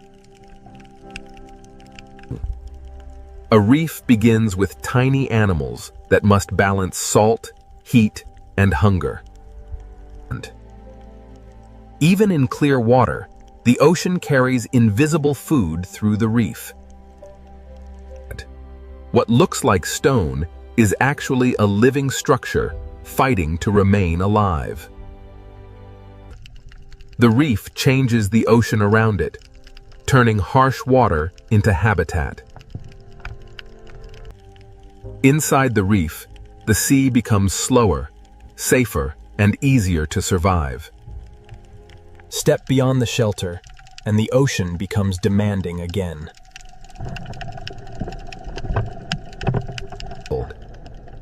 Every second in this ocean requires energy, balance, and adaptation. In this sea, the reef is not only a home, it is protection from the ocean itself. Every breath in this ocean must manage salt, oxygen, and heat. Small choices help life survive in a sea that never stops testing it. The surface may look calm, but it controls the world below.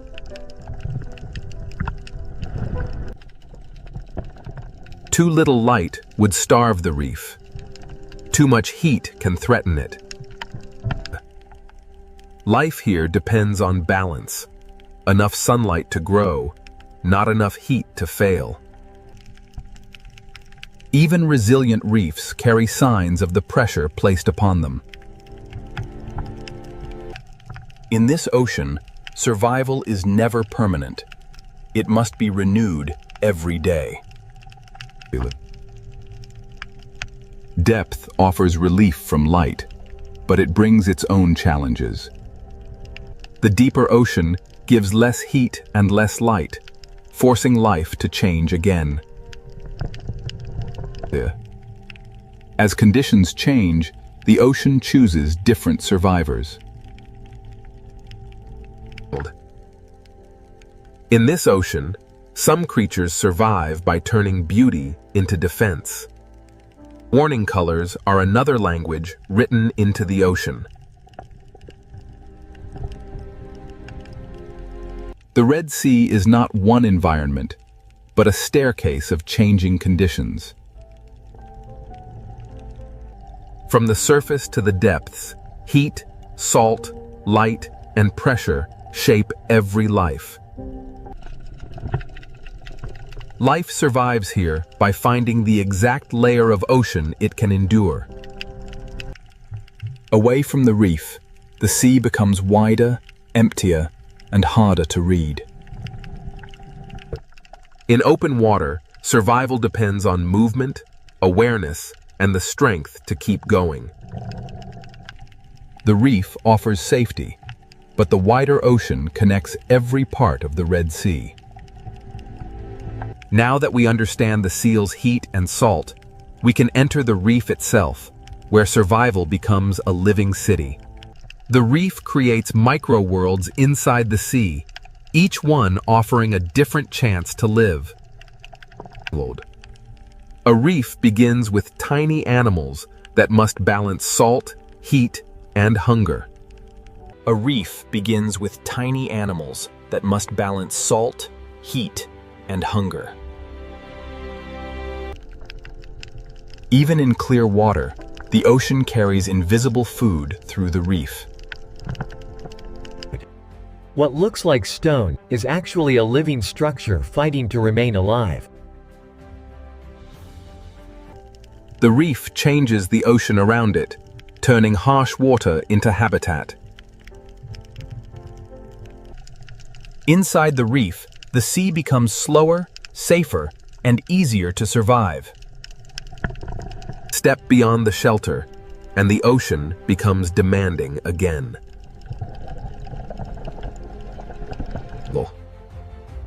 Every second in this ocean requires energy, balance, and adaptation. In this sea, the reef is not only a home, it is protection from the ocean itself. Every breath in this ocean must manage salt, oxygen, and heat. Small choices help life survive in a sea that never stops testing it. In this ocean, shade can be as important as food. The surface may look calm, but it controls the world below. Too little light would starve the reef. Too much heat can threaten it. Life here depends on balance. Enough sunlight to grow, not enough heat to fail. Even resilient reefs carry signs of the pressure placed upon them. In this ocean, survival is never permanent. It must be renewed every day. Depth offers relief from light, but it brings its own challenges. The deeper ocean gives less heat and less light, forcing life to change again. As conditions change, the ocean chooses different survivors. Here, life becomes quieter, slower, and harder to find.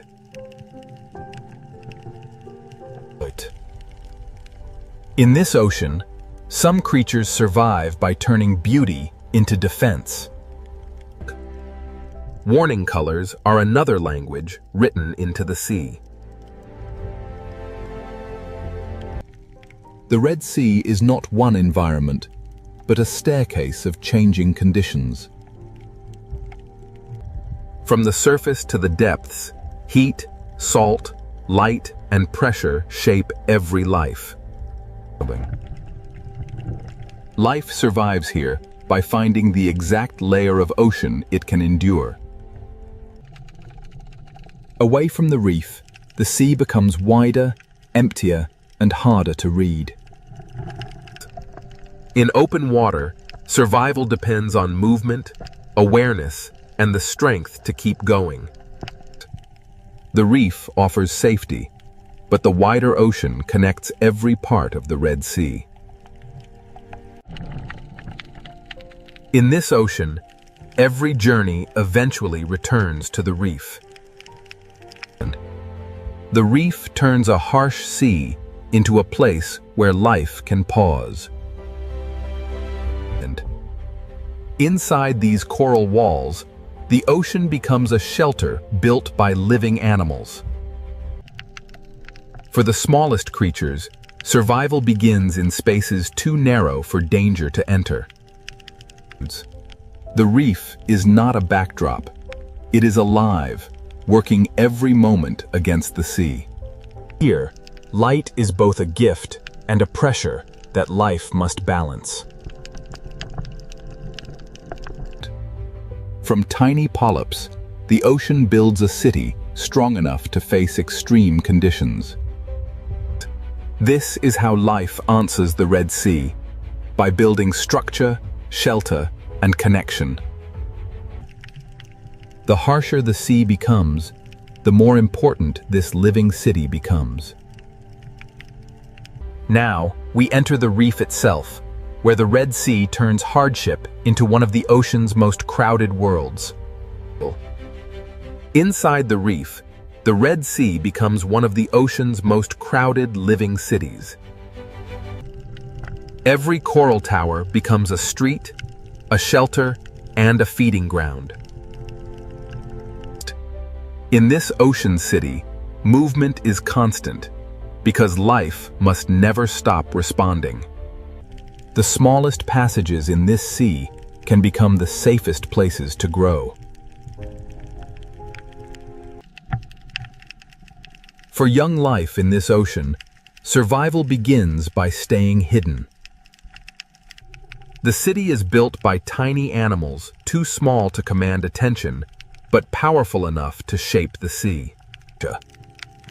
A reef city does not rise from stone. It grows from living mouths. Generation after generation, coral turns the ocean floor into architecture. Inside these tunnels, the open sea becomes quieter, slower, and easier to survive.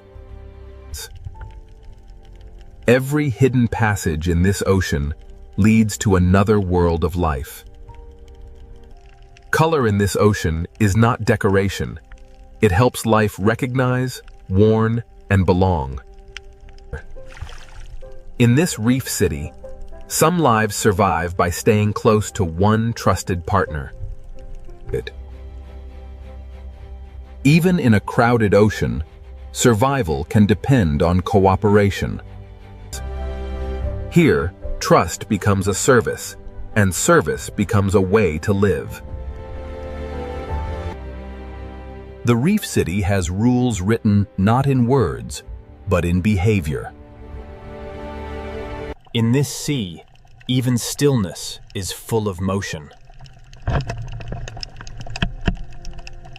Soft corals turn the ocean current into movement, shelter, and food. In this sea, even stillness is full of motion.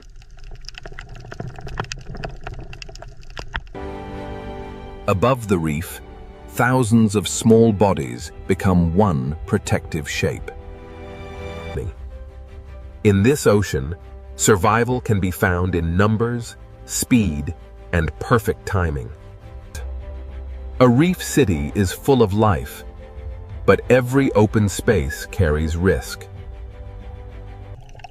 The reef does not remove danger. It gives life places to escape.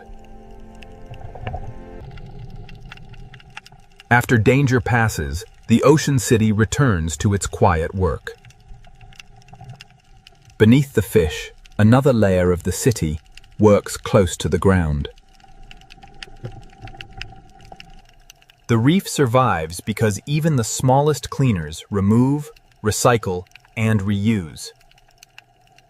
Life on the reef is not always fast. Some survival happens slowly, close to the seafloor. Even the open sand between corals becomes part of the city.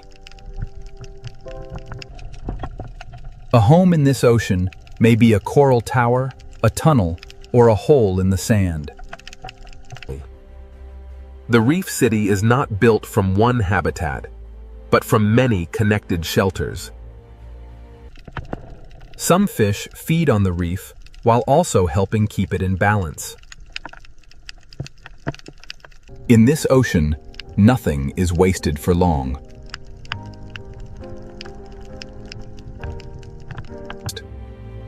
A crowded city survives when each life finds its own place and purpose. Even in a shared reef, space is valuable.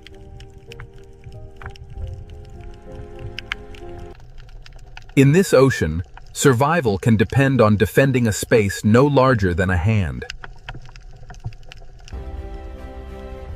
Some homes in this ocean are not made of stone, but of living protection. Partnership allows fragile lives to survive in a sea filled with risk. The reef survives because thousands of relationships strengthen the whole ocean world. The current connects every street of this underwater city.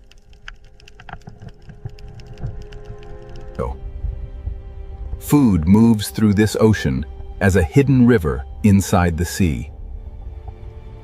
One current can feed animals above the reef and animals fixed to the reef itself.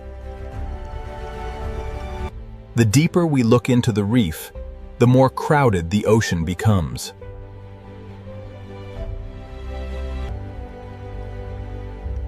In this ocean city, disguise can be as powerful as speed.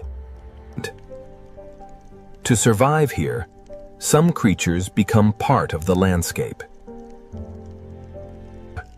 Every layer of this city uses a different answer to the same question: how to live. As light changes, the rhythm of the reef city begins to change with it. In this ocean, every change in light signals a change in behavior.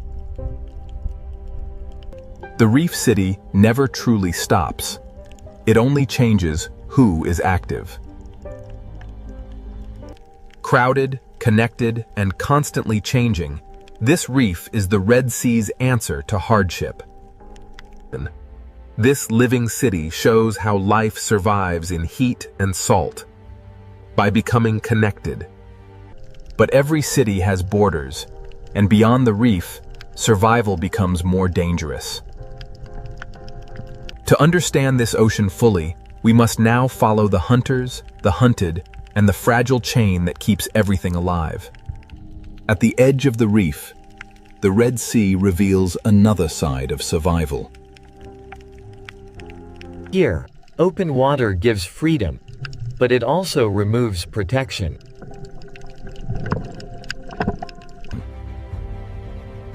For the hunted, survival begins before the predator appears. Together, thousands of small lives can confuse a hunter's eyes. In this ocean, danger can arrive first as a shadow. The reef does not end the threat. It gives life a place to react. In this sea, surviving once does not mean danger is gone. Every calm moment in the ocean is only a pause between decisions. Some hunters survive by waiting where the reef hides them. In the Red Sea, patience can be as powerful as speed. A predator does not need to move often when the ocean brings food past its door. The reef is a shelter for the hunted, but it is also a hiding place for hunters.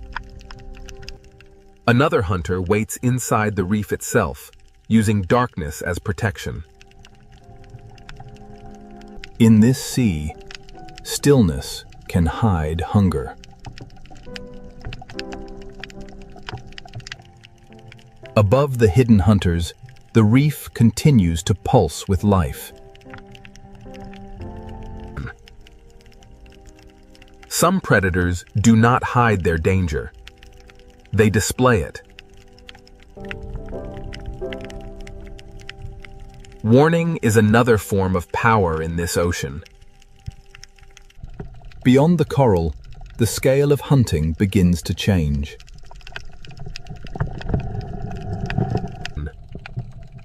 The open ocean often looks empty before it reveals what is moving through it.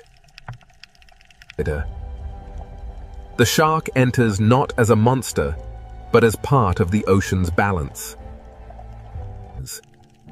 A predator's presence changes the behavior of everything around it.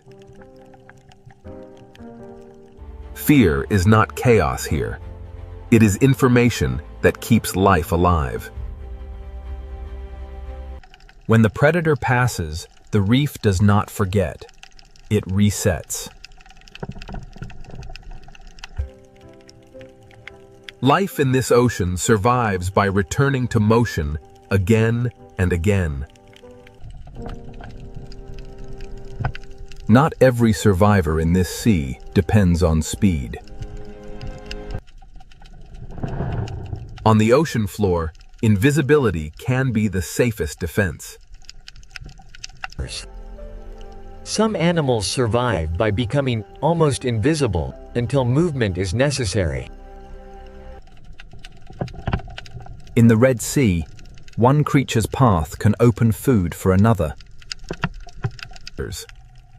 The food chain is not a straight line. It is a web moving through the whole ocean. Even leftovers become energy in a sea where nothing can be wasted. In this ocean, a shadow can change everything.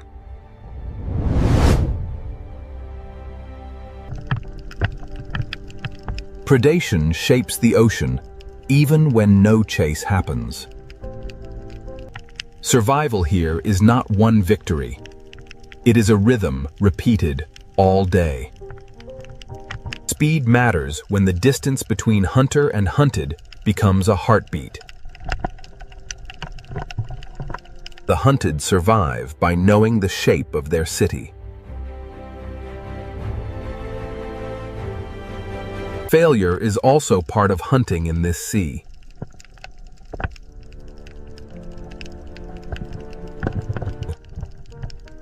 The ocean looks calm because every creature is constantly adjusting. Not every large animal in this ocean is a hunter. Survival also belongs to ancient travelers that cross the reef without rushing. Some lives survive by moving between worlds, carrying the reef's story into open water. The Red Sea food chain is not just about killing. It is about balance. Every layer of this ocean feeds another, protects another, or challenges another. Balance is held not by peace, but by constant pressure. The smallest lives keep the reef working, even while larger animals shape its fear. Food, fear, and movement connect this ocean more tightly than it first appears. The reef survives because every hunter, every prey, and every hidden cleaner has a place. This chain of survival begins on the reef, but it reaches far beyond it. To see how this ocean renews life, we must leave the hunters behind and follow the young into the shallows. Beyond the hunters, the Red Sea holds quieter places where life begins again. In the shallows, the ocean becomes gentler, but survival still requires shelter. Here, the Red Sea builds another kind of city, not from coral, but from grass. For young fish, each blade of seagrass can become a wall, a hiding place, and a beginning. In this sea, young life learns that safety is never far from danger. The ocean nursery is not simple. It is made of grass, sand, burrows, shadows, and instinct. Even in the nursery, the smallest workers keep the sea alive. This meadow protects life by slowing the water and breaking the view of hunters. The Red Sea does not renew itself only on reefs. It renews itself in these quiet green fields. Where the sea meets the coast, another shelter rises from the shallows. Mangrove roots turn the edge of the sea into a fortress for the young. In this maze, small bodies have an advantage over larger hunters. For young life, survival begins with patience, caution, and a place to disappear. This is where the desert, the coast, and the ocean quietly meet. Young creatures survive by moving from one shelter to the next. The nursery works because no single shelter stands alone. Not all visitors to the nursery are young. Some return here across a lifetime. The Red Sea's shallow meadows feed, shelter, and guide life at many ages. Movement connects the nursery to the reef to the open sea, and the sea to survival. In the shallows, hiding can be as important as swimming. Even a silent movement can release food into the ocean. In this sea, every disturbance can become a meal.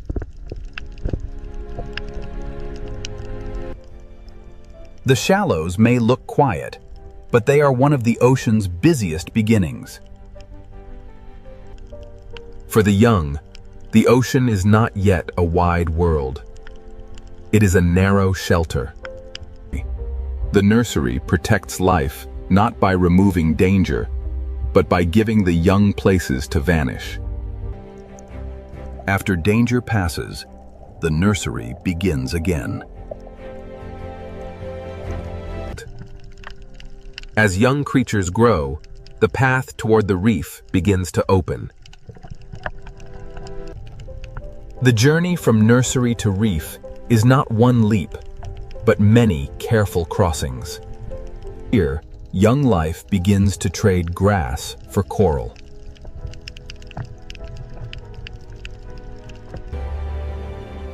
Every small coral patch teaches the skills needed for the larger reef city.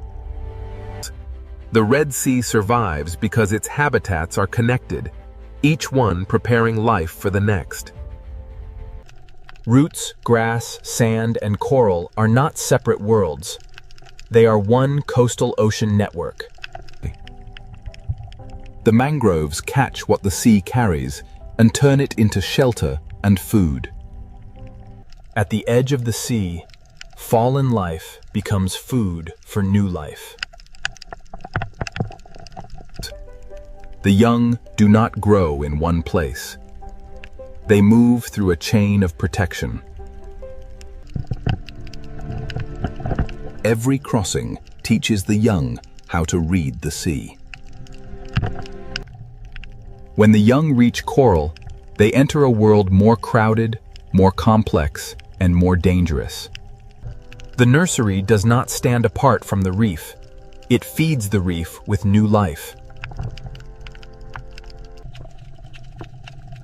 Life survives here because the sea gives it more than one chance to grow. This is how the Red Sea renews itself, through connected habitats that protect the next generation. But the Red Sea is not only shallow nurseries and sunlit reefs. Beyond the nurseries, the ocean drops away into places far less understood. The same sea that shelters young life also hides deep and extreme worlds below. To complete the story of survival, we must now leave the sunlight and follow the Red Sea into its hidden depths.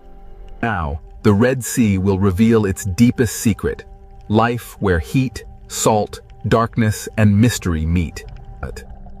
This water is so salty and dense that it rests beneath the ocean like a hidden lake. Life survives here by cooperating when strength alone is not enough. Life survives here through partnerships older than memory. Life survives here by building shelter where the sea is harsh.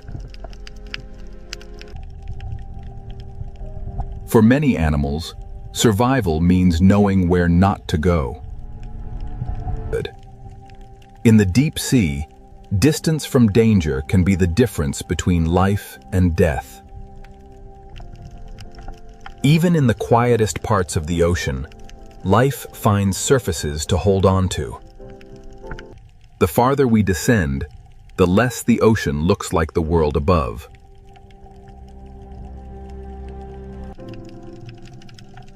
Some of the smallest lives may be the strongest survivors in the Red Sea.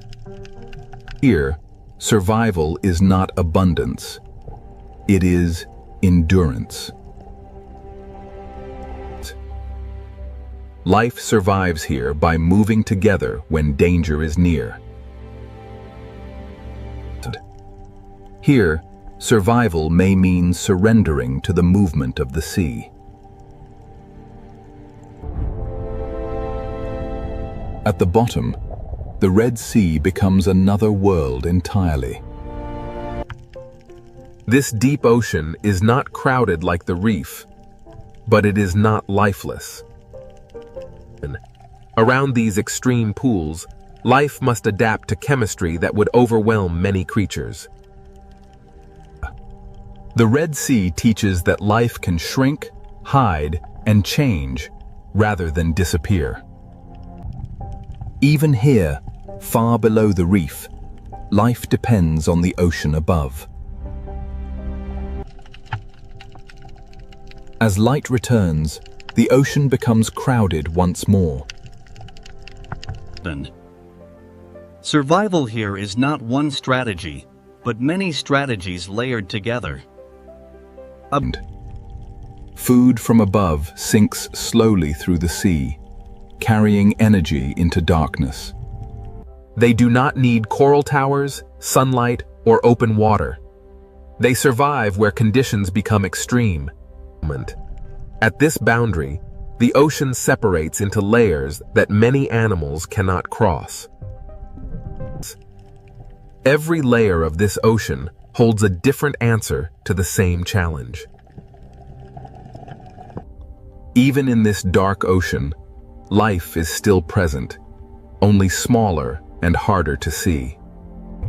Here, salt is no longer just a challenge. It becomes a boundary of life. Now, the Red Sea carries us away from sunlight and into its hidden depths. To understand survival, we must connect the deepest darkness back to the sunlit sea. Then, the Red Sea reveals one of its greatest mysteries, a pool of water beneath the sea. Where light is stronger, the Red Sea builds complexity from color and movement. Down here, the sea becomes quieter, darker, and harder to understand. From the deep floor to the reef wall, life changes shape with every meter. Down here, life survives by using less energy, moving less often, and hiding more completely. Now the reef no longer looks simply beautiful. It looks resilient. Every relationship strengthens the ocean world around it.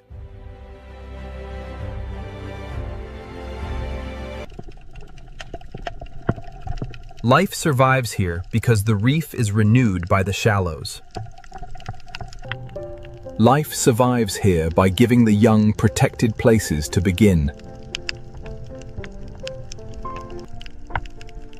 Life survives here because habitats are connected, not isolated. At the edge of the desert, the ocean protects its future.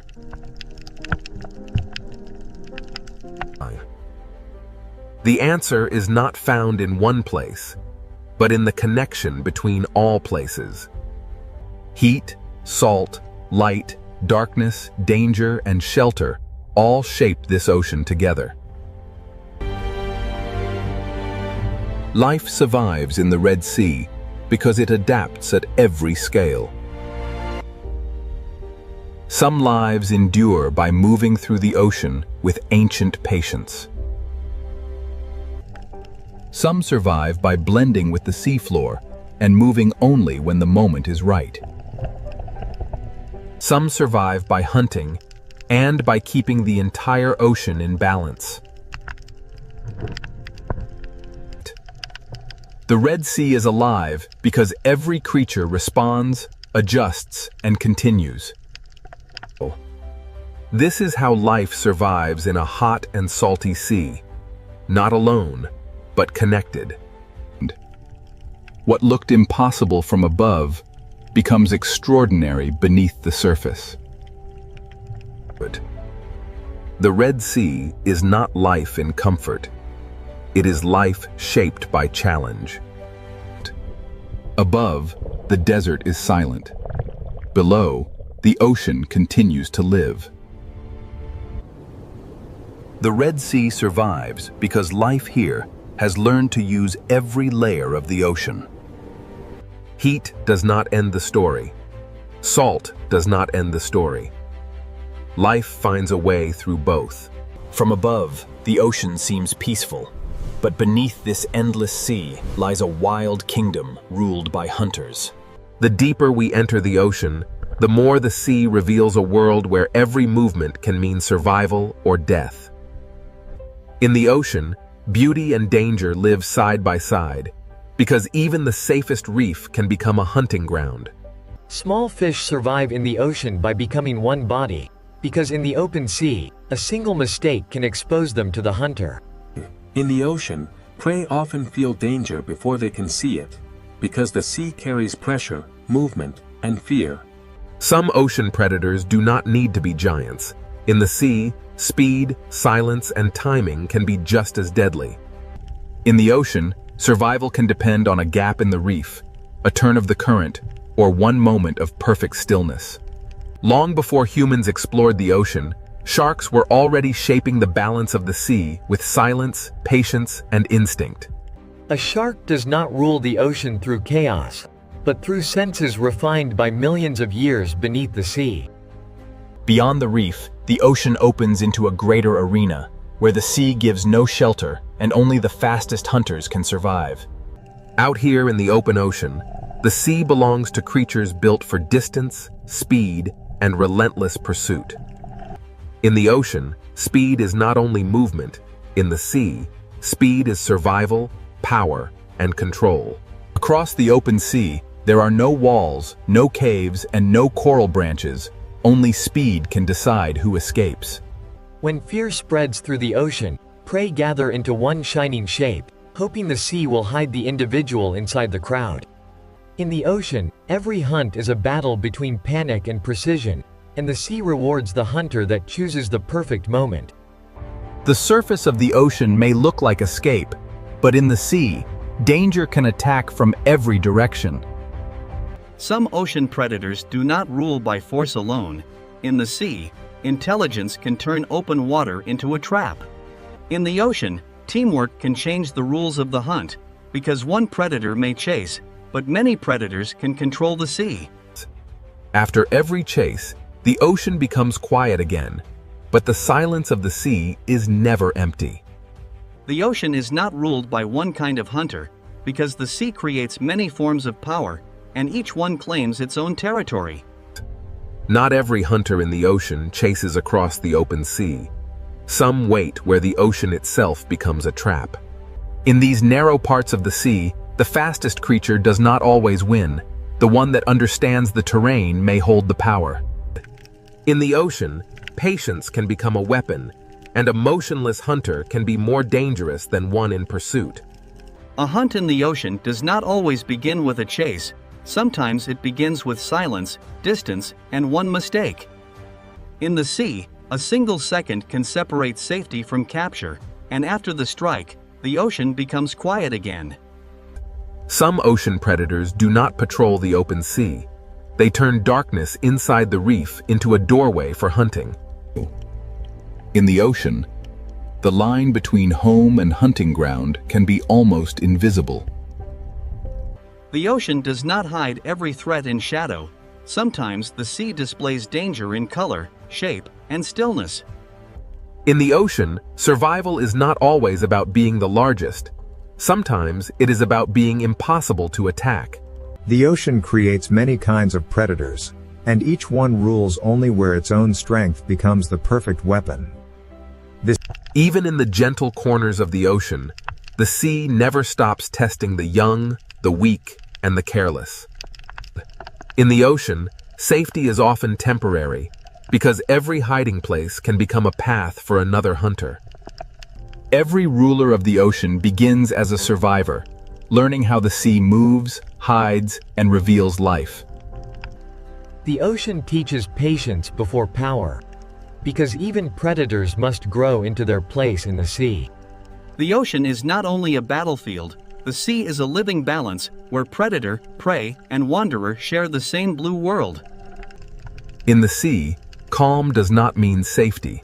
It only means the next movement has not yet begun.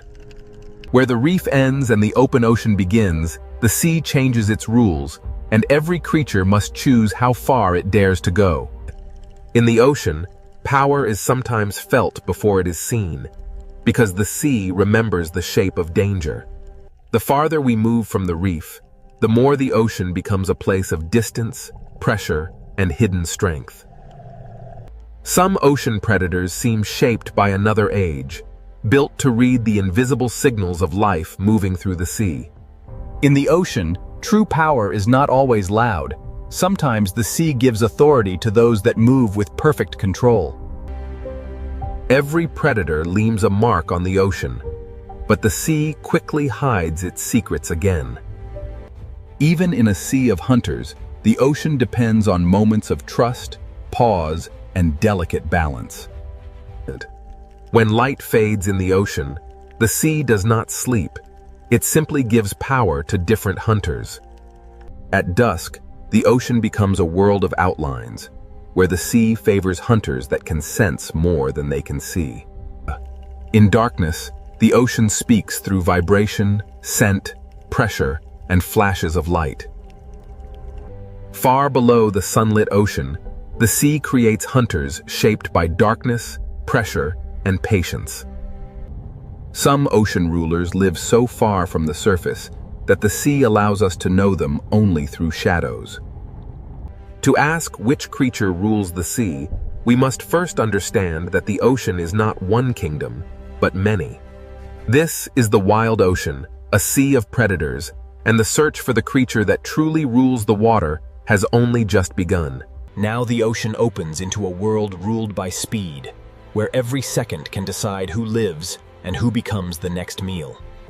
In the open sea, protection disappears, and the ocean belongs to creatures built to chase across the blue. Among the ocean's speed hunters, tuna are built for endurance, crossing the sea with power that almost never rests. The ocean does not only reward the strongest body, the sea rewards the body that can turn energy into endless motion. In the ocean, speed becomes strategy when many hunters move as one force through the sea. When prey gather in the ocean, the sea turns fear into shape, and every predator searches for the weakest opening. In the open ocean, a bait ball is not safety. It is a signal that the hunt has entered its most dangerous stage. The ocean measures speed not only by how fast a hunter moves, but by how quickly it can change direction when the prey changes the story. But the sea has many kinds of speed, and some ocean hunters are designed to strike alone. A sailfish moves through the ocean like a blade of speed, turning the sea itself into a path of attack. In the ocean, some predators use speed like a tool, not only to chase, but to cut, turn, and confuse. The sea rewards the hunter that can read the movement of 1,000 fish and find the one mistake inside the crowd. In the open ocean, escape is not a place, escape is a direction, and the hunter must close that direction before the prey finds it. Beyond the flash of the sailfish, the ocean holds another kind of speed, heavier, colder, and more explosive. The mako shark is one of the kayo pure speed hunters, built to turn muscle into explosive motion beneath the sea. In the ocean, speed without control is wasted, and the true hunter must move fast and decide faster. A single burst across the ocean can change the shape of the entire school, even when the strike itself is over in a heartbeat. Sometimes the pressure of the ocean becomes so great that prey must leave the sea for a few seconds of hope.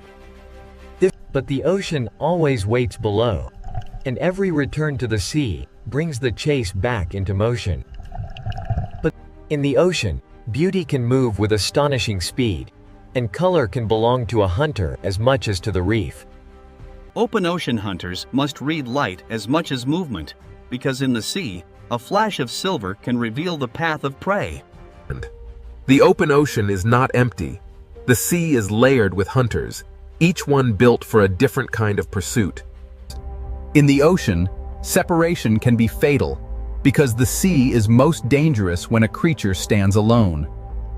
A barracuda does not need a long chase. In the ocean, it waits for the moment when distance becomes small enough to erase. In the sea, straight-line speed can become a weapon when the predator knows exactly where the prey must turn next. But in the ocean, speed becomes even more powerful when it is guided by memory, sound, and teamwork. These ocean hunters do not simply follow prey. They shape the sea around it until escape becomes harder.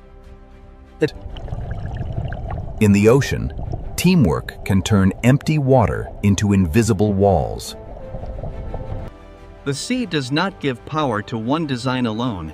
The ocean creates many answers to the same hunger. Even in the open ocean, the sea has hidden roads, and predators learn where life gathers. A hunter in the ocean must understand water, because the sea decides where food moves before the predator ever arrives. When millions of small fish move through the ocean, the sea becomes a signal that calls hunters from every direction. In the ocean, a school survives by turning together, but the larger the school becomes, the more hunters it attracts.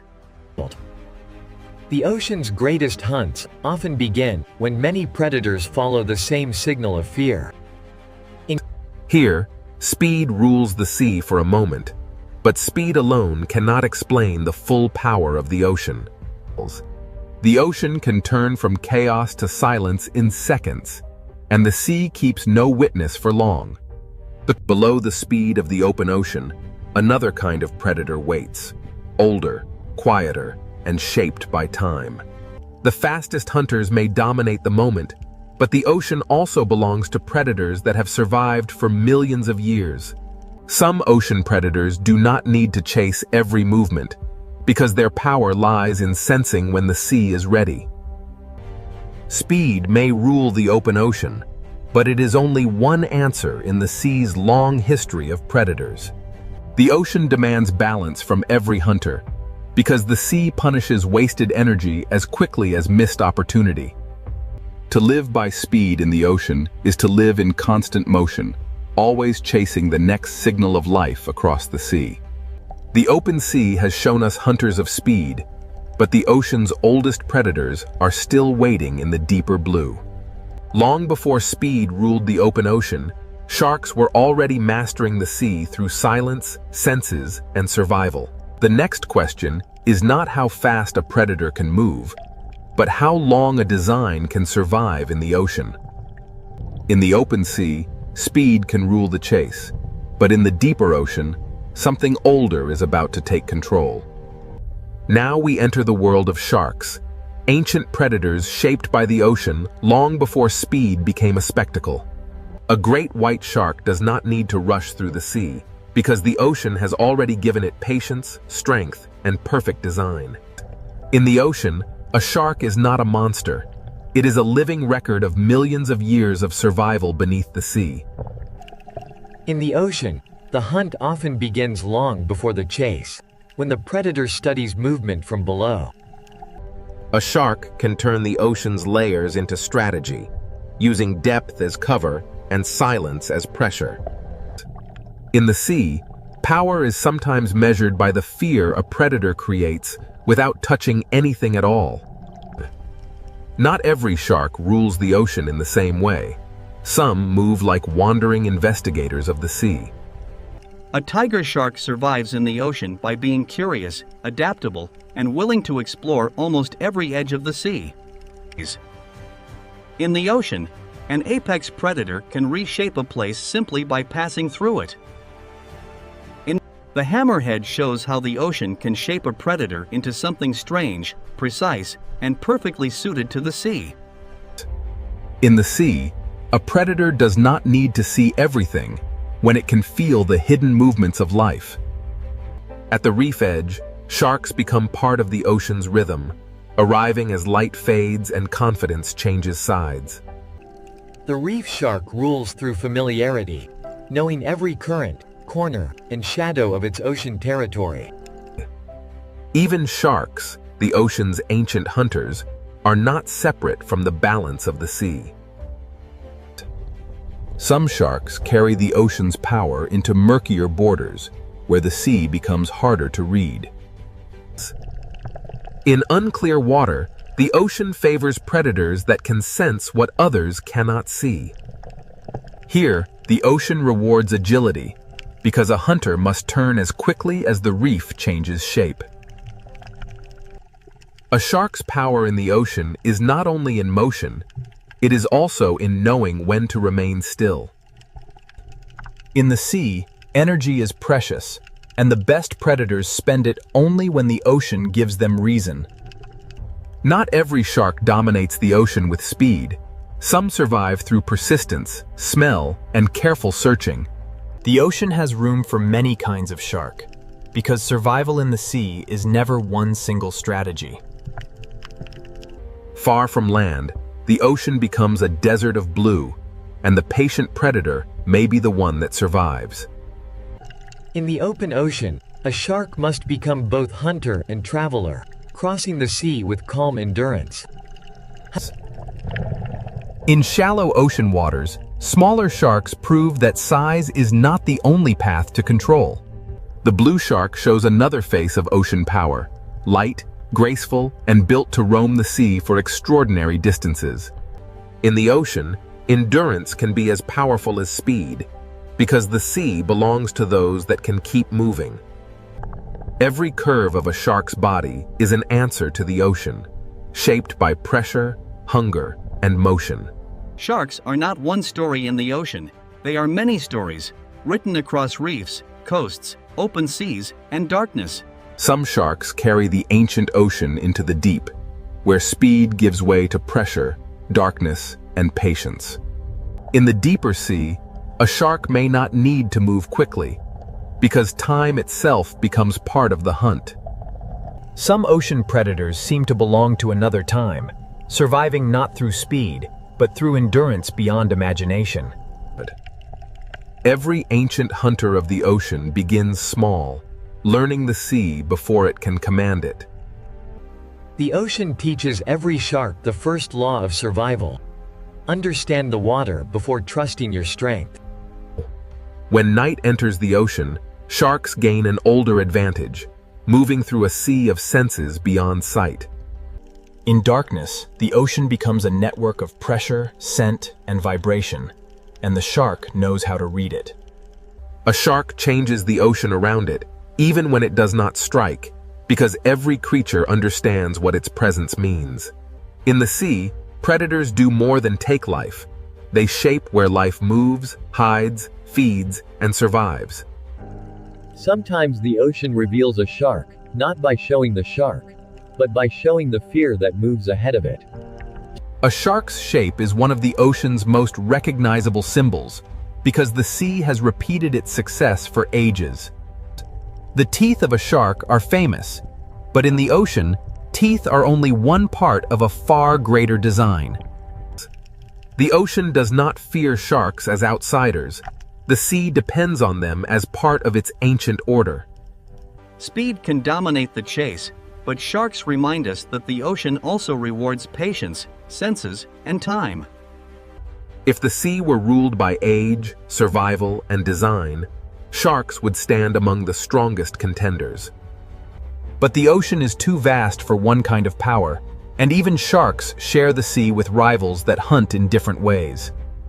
Beyond the ancient hunters, the sea holds predators whose greatest weapon is not teeth alone, but the mind. The ocean's next challenge to the shark is not only faster or larger, it is more coordinated. If sharks are the ocean's ancient design, then the next hunters may represent something even more difficult to face: intelligence. Sharks have ruled the ocean through time, senses, and survival, but now the sea reveals hunters that rule through memory, teamwork, and strategy. After the ancient power of sharks, the ocean now reveals predators whose greatest weapon is intelligence. In the sea, one hunter can chase, but a family of hunters can plan. Orcas do not simply move through the ocean. They read the sea, remember it, and share that knowledge with one another. In the ocean, communication can become a weapon when every member of the pod understands the same moment. The smartest predators in the ocean do not always attack first. Sometimes they shape the sea around the prey. In open water, intelligence can turn the ocean itself into a trap. Where tunas use speed and sharks use ancient senses, orcas use the ocean as a problem to be solved. The surface of the sea can become a ceiling when intelligent hunters understand how to use it. In the ocean, the most powerful strike may come only after the prey has already lost every direction. Orcas show that ruling the sea is not only about taking prey, but about knowing when not to waste effort. In this ocean world, knowledge is passed through generations, carried by families that learn the sea together. Every young hunter in the ocean must learn not only how to move, but how to belong. In the vast ocean, a pod becomes more than a group. It becomes memory, protection, and strategy moving through the sea. Dolphins prove that in the ocean, speed becomes far more dangerous when guided by cooperation. In the sea, teamwork can make open water feel smaller, closing escape routes that the prey cannot see. Across the ocean, intelligence appears in many forms, but some hunters carry it with a scale few others can match. Where the ocean grows colder and rougher, orcas carry their knowledge into hunts that require patience and planning.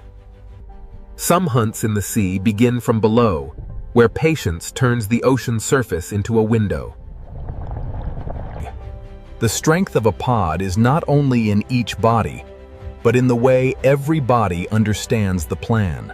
In the ocean, intelligence can strike through timing, making one shared movement stronger than 100 separate chases. After the hunt, the pod returns to order, because in the sea, survival depends on unity beyond the moment of attack. In this ocean world, sound can travel farther than sight, carrying intention through the sea. Intelligent hunters do not only watch prey, they watch the ocean itself, because the sea decides where life gathers. To rule a moment in the ocean, a predator must understand not only the prey, but the water that carries it. In the sea, a smart predator does not need to chase every turn if it can predict the next one. The ocean becomes a tool when intelligence turns bubbles, pressure, and shadow into signals of fear. Here, the ocean shows a different kind of dominance, not the fastest chase, but the calm control of every choice the prey can make. A successful ocean hunter does not need chaos to prove power. Sometimes control is the clearest sign of rule. The ocean is too vast for instinct alone. To survive here, a predator must remember where the sea has fed it before. In the open sea, intelligence stretches across distance, keeping the pod connected even when the ocean separates them. A pod survives by sharing attention, because in the ocean, one set of eyes is never enough. Sharks carry the old power of the ocean, but orcas bring a new kind of challenge: coordinated minds moving as one. The sea does not crown a ruler easily, because every predator dominates only where its strength becomes perfect. What makes orcas extraordinary is not only what they can hunt, but how they choose, learn, and adapt across the ocean. In the ocean, memory can become territory, and experience can become a map no human eye can see. The greatest hunters in the sea do not only react to the ocean, they anticipate it. When intelligence meets landscape, the ocean floor itself becomes part of the hunt. In the sea, a smart predator lets the ocean do part of the work. Even when prey escapes, the lesson remains, because every hunt teaches the pod more about the sea. To look at an orca in the ocean is to see power joined with awareness, strength guided by relationship.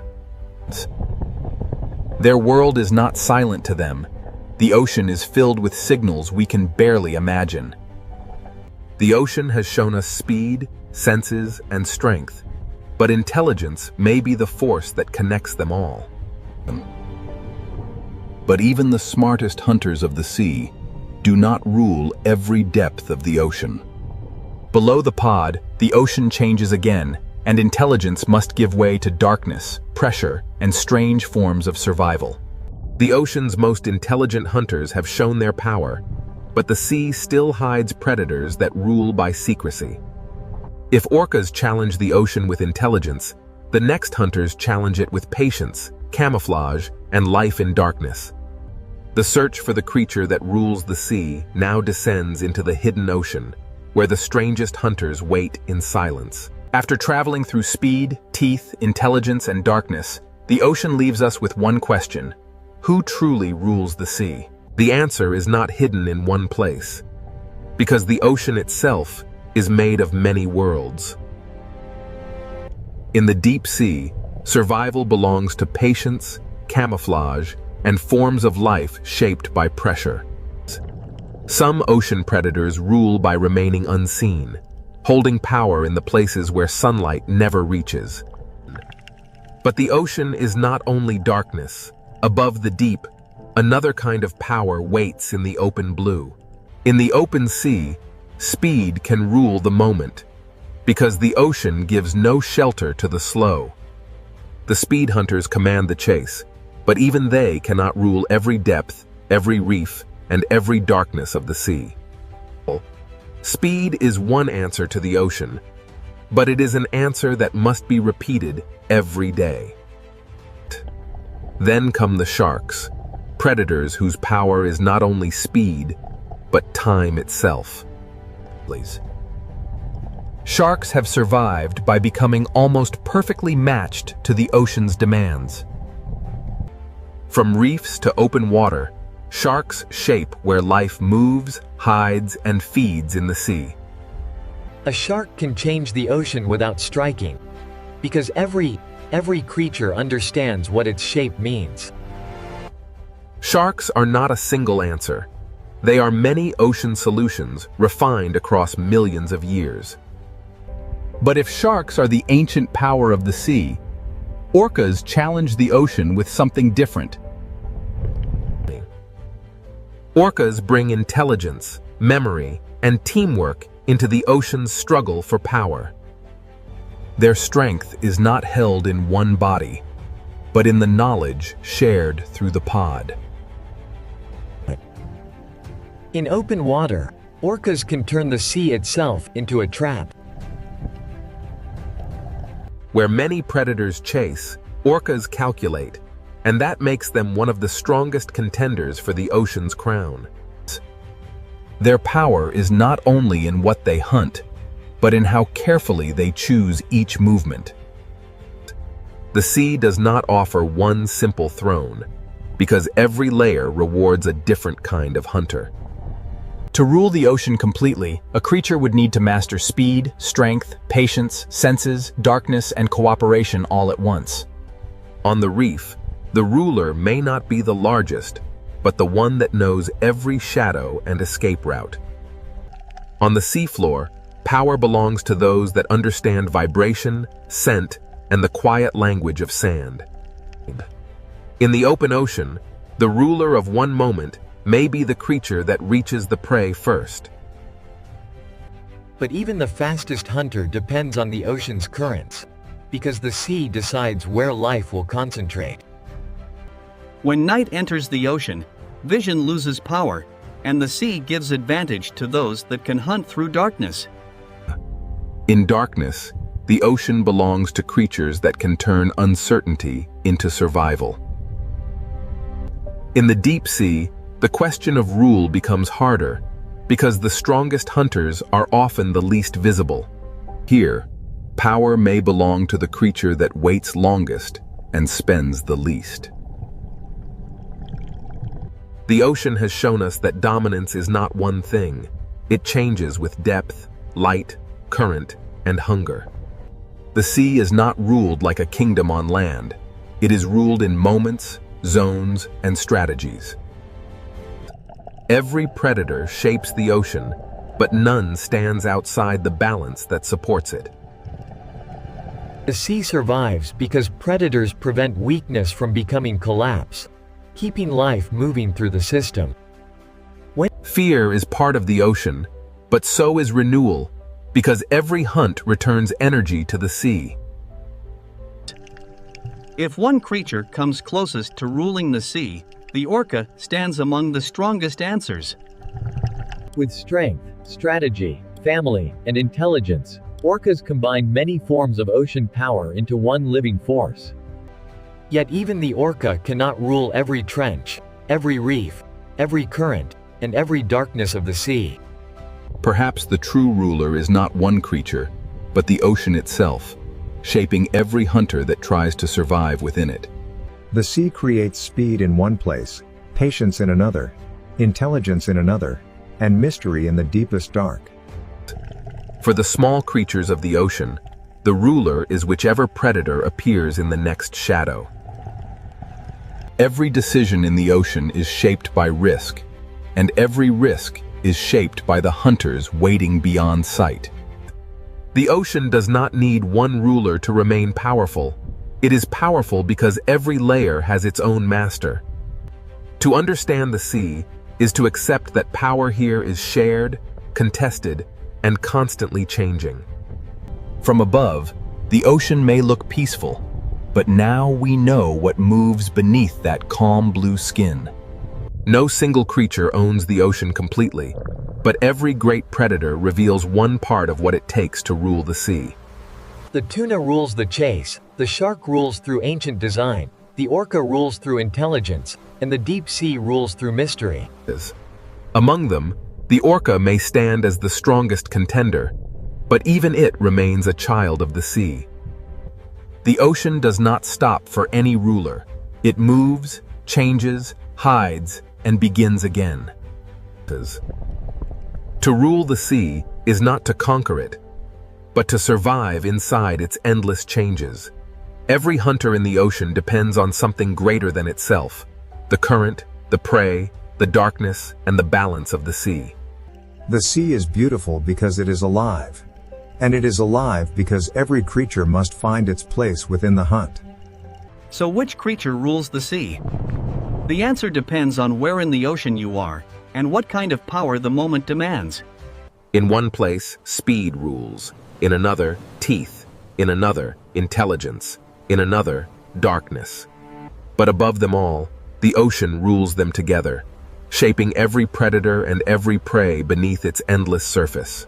This is the wild ocean, a world where no crown lasts forever, and every ruler must answer to the sea. From above, the ocean seems peaceful, but beneath this endless sea lies a wild kingdom ruled by hunters. The deeper we enter the ocean, the more the sea reveals a world where every movement can mean survival or death. In the ocean, beauty and danger live side by side, because even the safest reef can become a hunting ground. Small fish survive in the ocean by becoming one body, because in the open sea, a single mistake can expose them to the hunter. In the ocean, prey often feel danger before they can see it, because the sea carries pressure, movement, and fear. Some ocean predators do not need to be giants.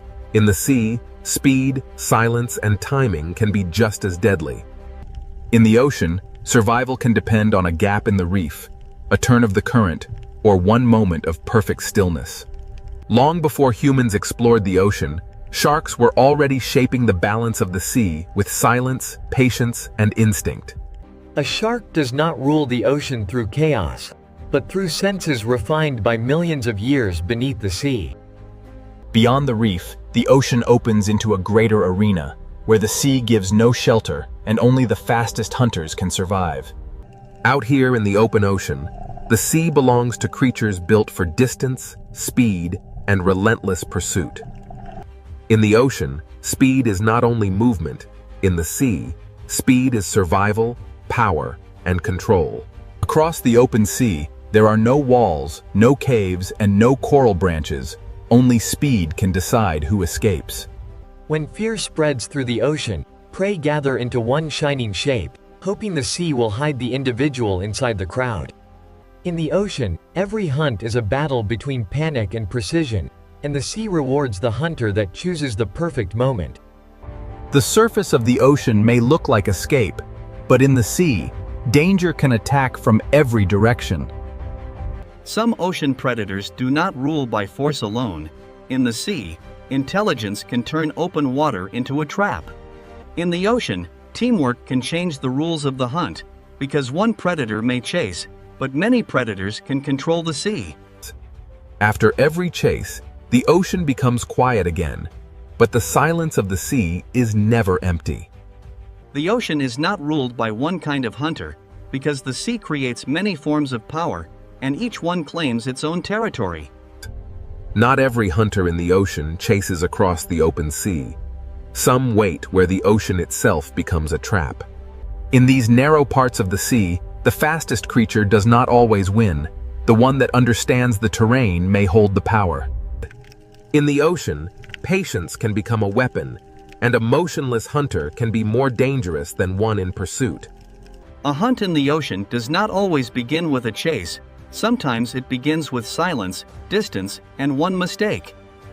In the sea, a single second can separate safety from capture, and after the strike, the ocean becomes quiet again. Some ocean predators do not patrol the open sea. They turn darkness inside the reef into a doorway for hunting. In the ocean, the line between home and hunting ground can be almost invisible. The ocean does not hide every threat in shadow. Sometimes the sea displays danger in color, shape, and stillness. In the ocean, survival is not always about being the largest. Sometimes it is about being impossible to attack. The ocean creates many kinds of predators, and each one rules only where its own strength becomes the perfect weapon. Even in the gentle corners of the ocean, the sea never stops testing the young, the weak, and the careless. In the ocean, safety is often temporary, because every hiding place can become a path for another hunter. Every ruler of the ocean begins as a survivor, learning how the sea moves, hides, and reveals life. The ocean teaches patience before power, because even predators must grow into their place in the sea. The ocean is not only a battlefield, the sea is a living balance where predator, prey, and wanderer share the same blue world. In the sea, calm does not mean safety. It only means the next movement has not yet begun. Where the reef ends and the open ocean begins, the sea changes its rules, and every creature must choose how far it dares to go. In the ocean, power is sometimes felt before it is seen, because the sea remembers the shape of danger. The farther we move from the reef, the more the ocean becomes a place of distance, pressure, and hidden strength. Some ocean predators seem shaped by another age, built to read the invisible signals of life moving through the sea. In the ocean, true power is not always loud. Sometimes the sea gives authority to those that move with perfect control. Every predator leaves a mark on the ocean, but the sea quickly hides its secrets again. Even in a sea of hunters, the ocean depends on moments of trust, pause, and delicate balance. When light fades in the ocean, the sea does not sleep. It simply gives power to different hunters. At dusk, the ocean becomes a world of outlines, where the sea favors hunters that can sense more than they can see. In darkness, the ocean speaks through vibration, scent, pressure, and flashes of light. Far below the sunlit ocean, the sea creates hunters shaped by darkness, pressure, and patience. Some ocean rulers live so far from the surface that the sea allows us to know them only through shadows. To ask which creature rules the sea, we must first understand that the ocean is not one kingdom, but many. This is the wild ocean, a sea of predators, and the search for the creature that truly rules the water has only just begun. Now the ocean opens into a world ruled by speed, where every second can decide who lives and who becomes the next meal. In the open sea, protection disappears, and the ocean belongs to creatures built to chase across the blue. Among the ocean's speed hunters, tuna are built for endurance, crossing the sea with power that almost never rests.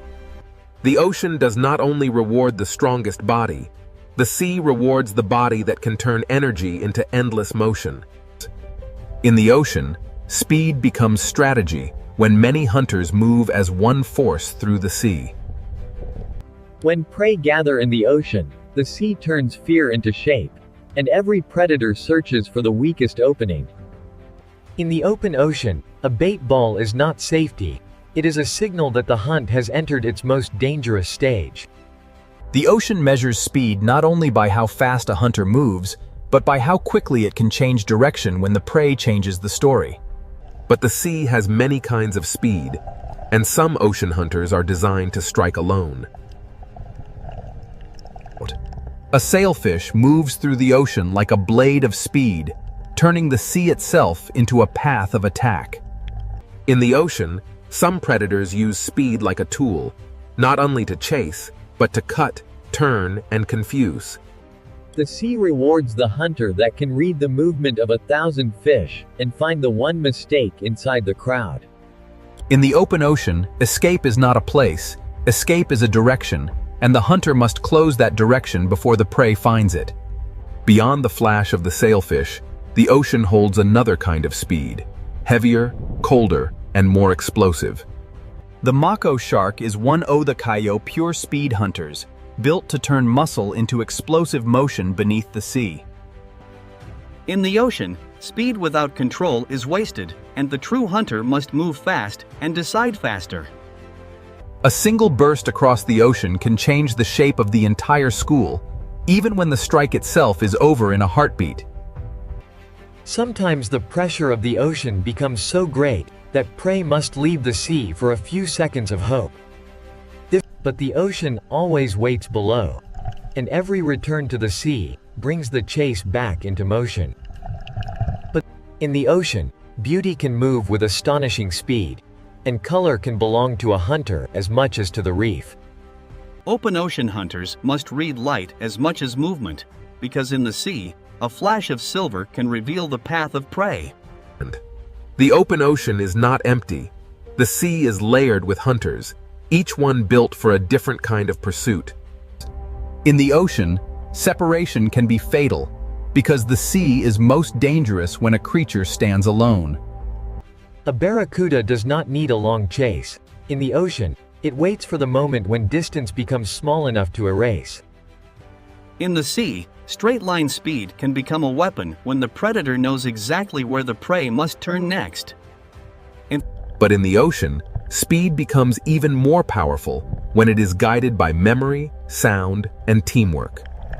These ocean hunters do not simply follow prey. They shape the sea around it until escape becomes harder.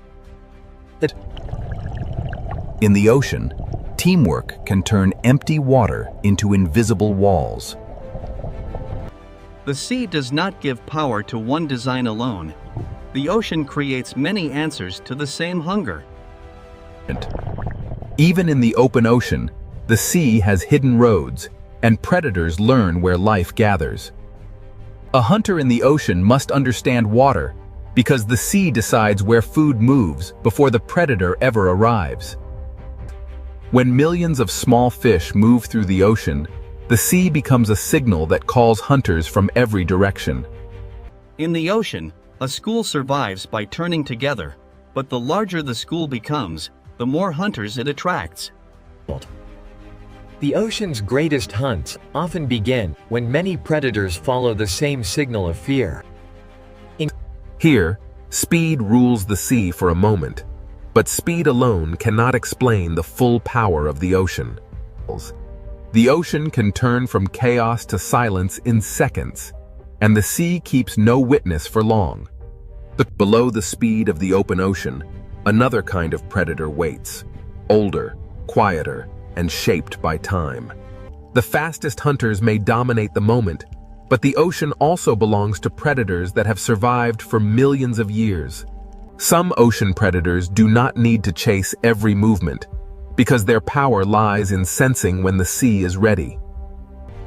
Speed may rule the open ocean, but it is only one answer in the sea's long history of predators. The ocean demands balance from every hunter, because the sea punishes wasted energy as quickly as missed opportunity. To live by speed in the ocean is to live in constant motion, always chasing the next signal of life across the sea. The open sea has shown us hunters of speed, but the ocean's oldest predators are still waiting in the deeper blue. Long before speed ruled the open ocean, sharks were already mastering the sea through silence, senses, and survival. The next question is not how fast a predator can move, but how long a design can survive in the ocean. In the open sea, speed can rule the chase, but in the deeper ocean, something older is about to take control. Now we enter the world of sharks, ancient predators shaped by the ocean long before speed became a spectacle. A great white shark does not need to rush through the sea, because the ocean has already given it patience, strength, and perfect design. In the ocean, a shark is not a monster. It is a living record of millions of years of survival beneath the sea. In the ocean, the hunt often begins long before the chase, when the predator studies movement from below. A shark can turn the ocean's layers into strategy, using depth as cover and silence as pressure. In the sea, power is sometimes measured by the fear a predator creates without touching anything at all. Not every shark rules the ocean in the same way. Some move like wandering investigators of the sea. A tiger shark survives in the ocean by being curious, adaptable, and willing to explore almost every edge of the sea. In the ocean, an apex predator can reshape a place simply by passing through it. The hammerhead shows how the ocean can shape a predator into something strange, precise, and perfectly suited to the sea. In the sea, a predator does not need to see everything when it can feel the hidden movements of life. At the reef edge, sharks become part of the ocean's rhythm, arriving as light fades and confidence changes sides. The reef shark rules through familiarity, knowing every current, corner, and shadow of its ocean territory. Even sharks, the ocean's ancient hunters, are not separate from the balance of the sea. Some sharks carry the ocean's power into murkier borders, where the sea becomes harder to read. In unclear water, the ocean favors predators that can sense what others cannot see. In shallow ocean waters, smaller sharks prove that size is not the only path to control. Here, the ocean rewards agility, because a hunter must turn as quickly as the reef changes shape. A shark's power in the ocean is not only in motion, it is also in knowing when to remain still. In the sea, energy is precious, and the best predators spend it only when the ocean gives them reason. Not every shark dominates the ocean with speed. Some survive through persistence, smell, and careful searching. The ocean has room for many kinds of shark, because survival in the sea is never one single strategy. Far from land, the ocean becomes a desert of blue, and the patient predator may be the one that survives. In the open ocean, a shark must become both hunter and traveler, crossing the sea with calm endurance. The blue shark shows another face of ocean power, light, graceful, and built to roam the sea for extraordinary distances. In the ocean, endurance can be as powerful as speed, because the sea belongs to those that can keep moving. Every curve of a shark's body is an answer to the ocean, shaped by pressure, hunger, and motion. Sharks are not one story in the ocean. They are many stories, written across reefs, coasts, open seas, and darkness. Some sharks carry the ancient ocean into the deep, where speed gives way to pressure, darkness, and patience. In the deeper sea, a shark may not need to move quickly, because time itself becomes part of the hunt. Some ocean predators seem to belong to another time, surviving not through speed, but through endurance beyond imagination. Every ancient hunter of the ocean begins small, learning the sea before it